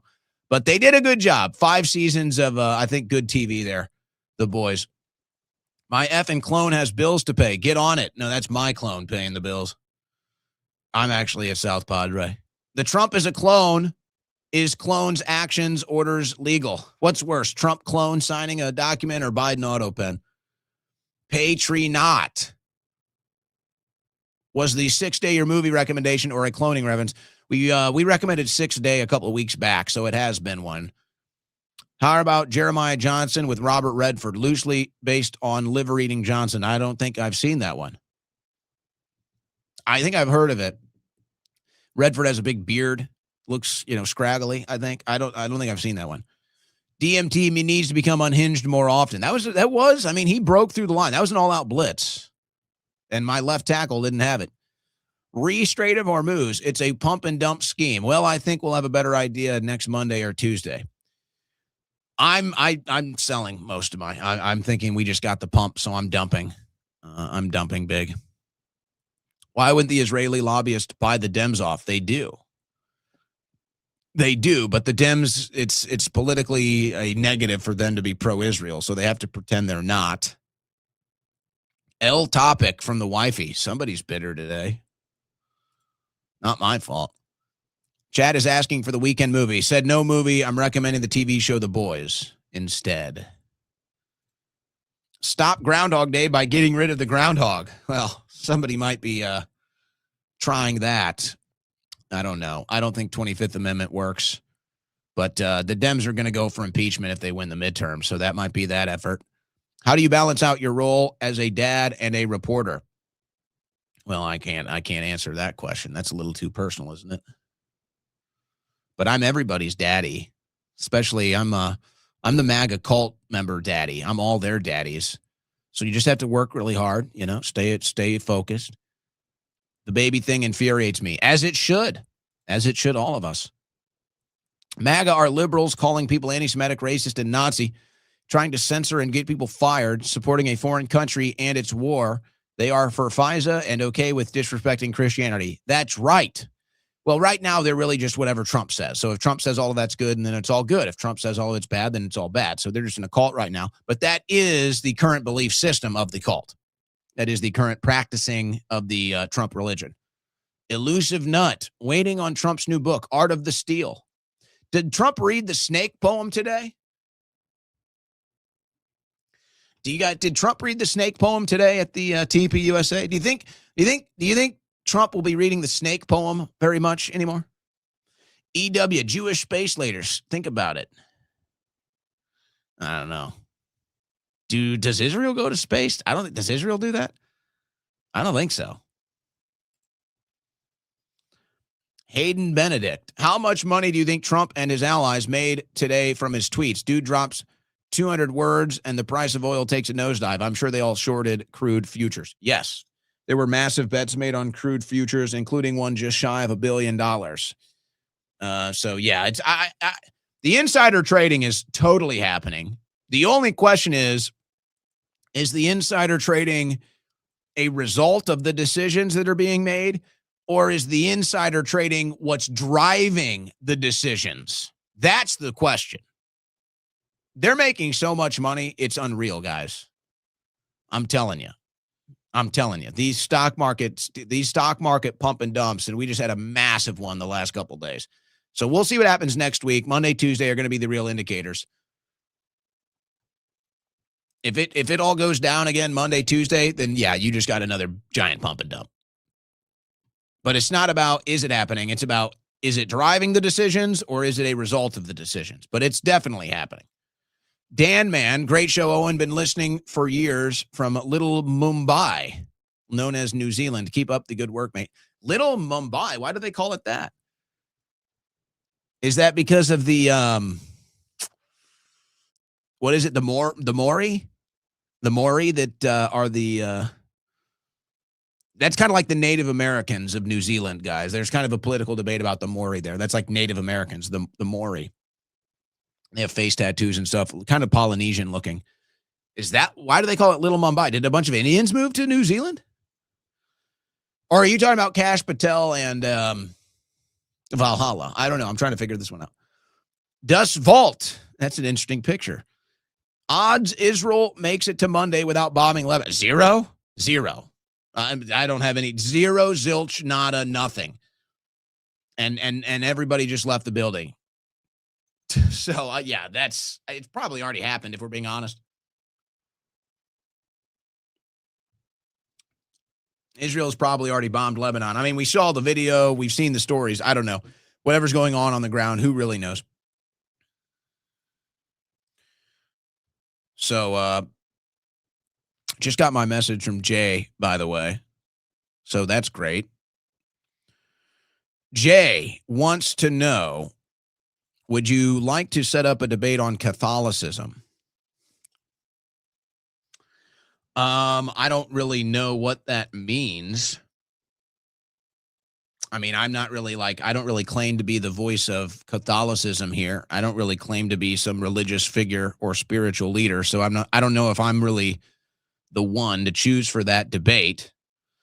I'm not one to shy from debate. I just don't know if I'm really the one to go with, Jay. If you're looking to fill a stage or you're looking for somebody to debate on that issue, I'm not, I don't know. If you want to give me a little more context there, we can look into that. Or if you're just looking to have like a panel discussion or something. I'm replying to Jay right now, guys. Jay, people have been asking about Jay Dyer messaging me. I finally got it.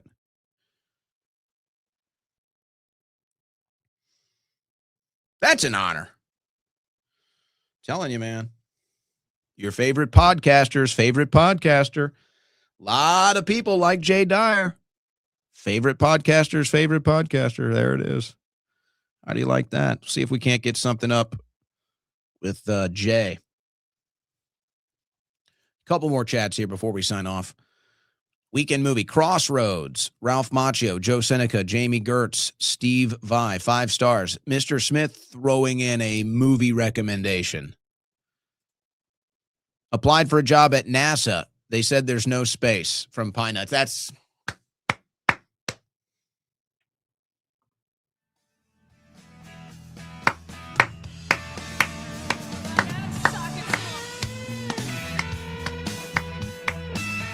That's going to do it. That's a walk-off. That's a walk-off. Have a great weekend, guys. God bless. Godspeed.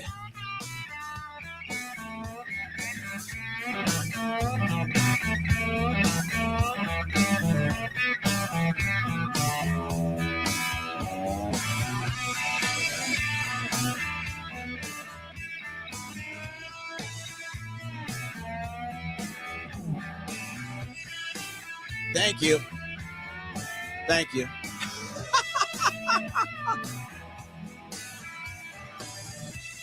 American Tiger, any tips with the babes? Yes. Stop caring. It's that simple. Indifference. Indifference. There's a million others. Treat it like that. Act like that. You'll be successful, my friend. Cheers.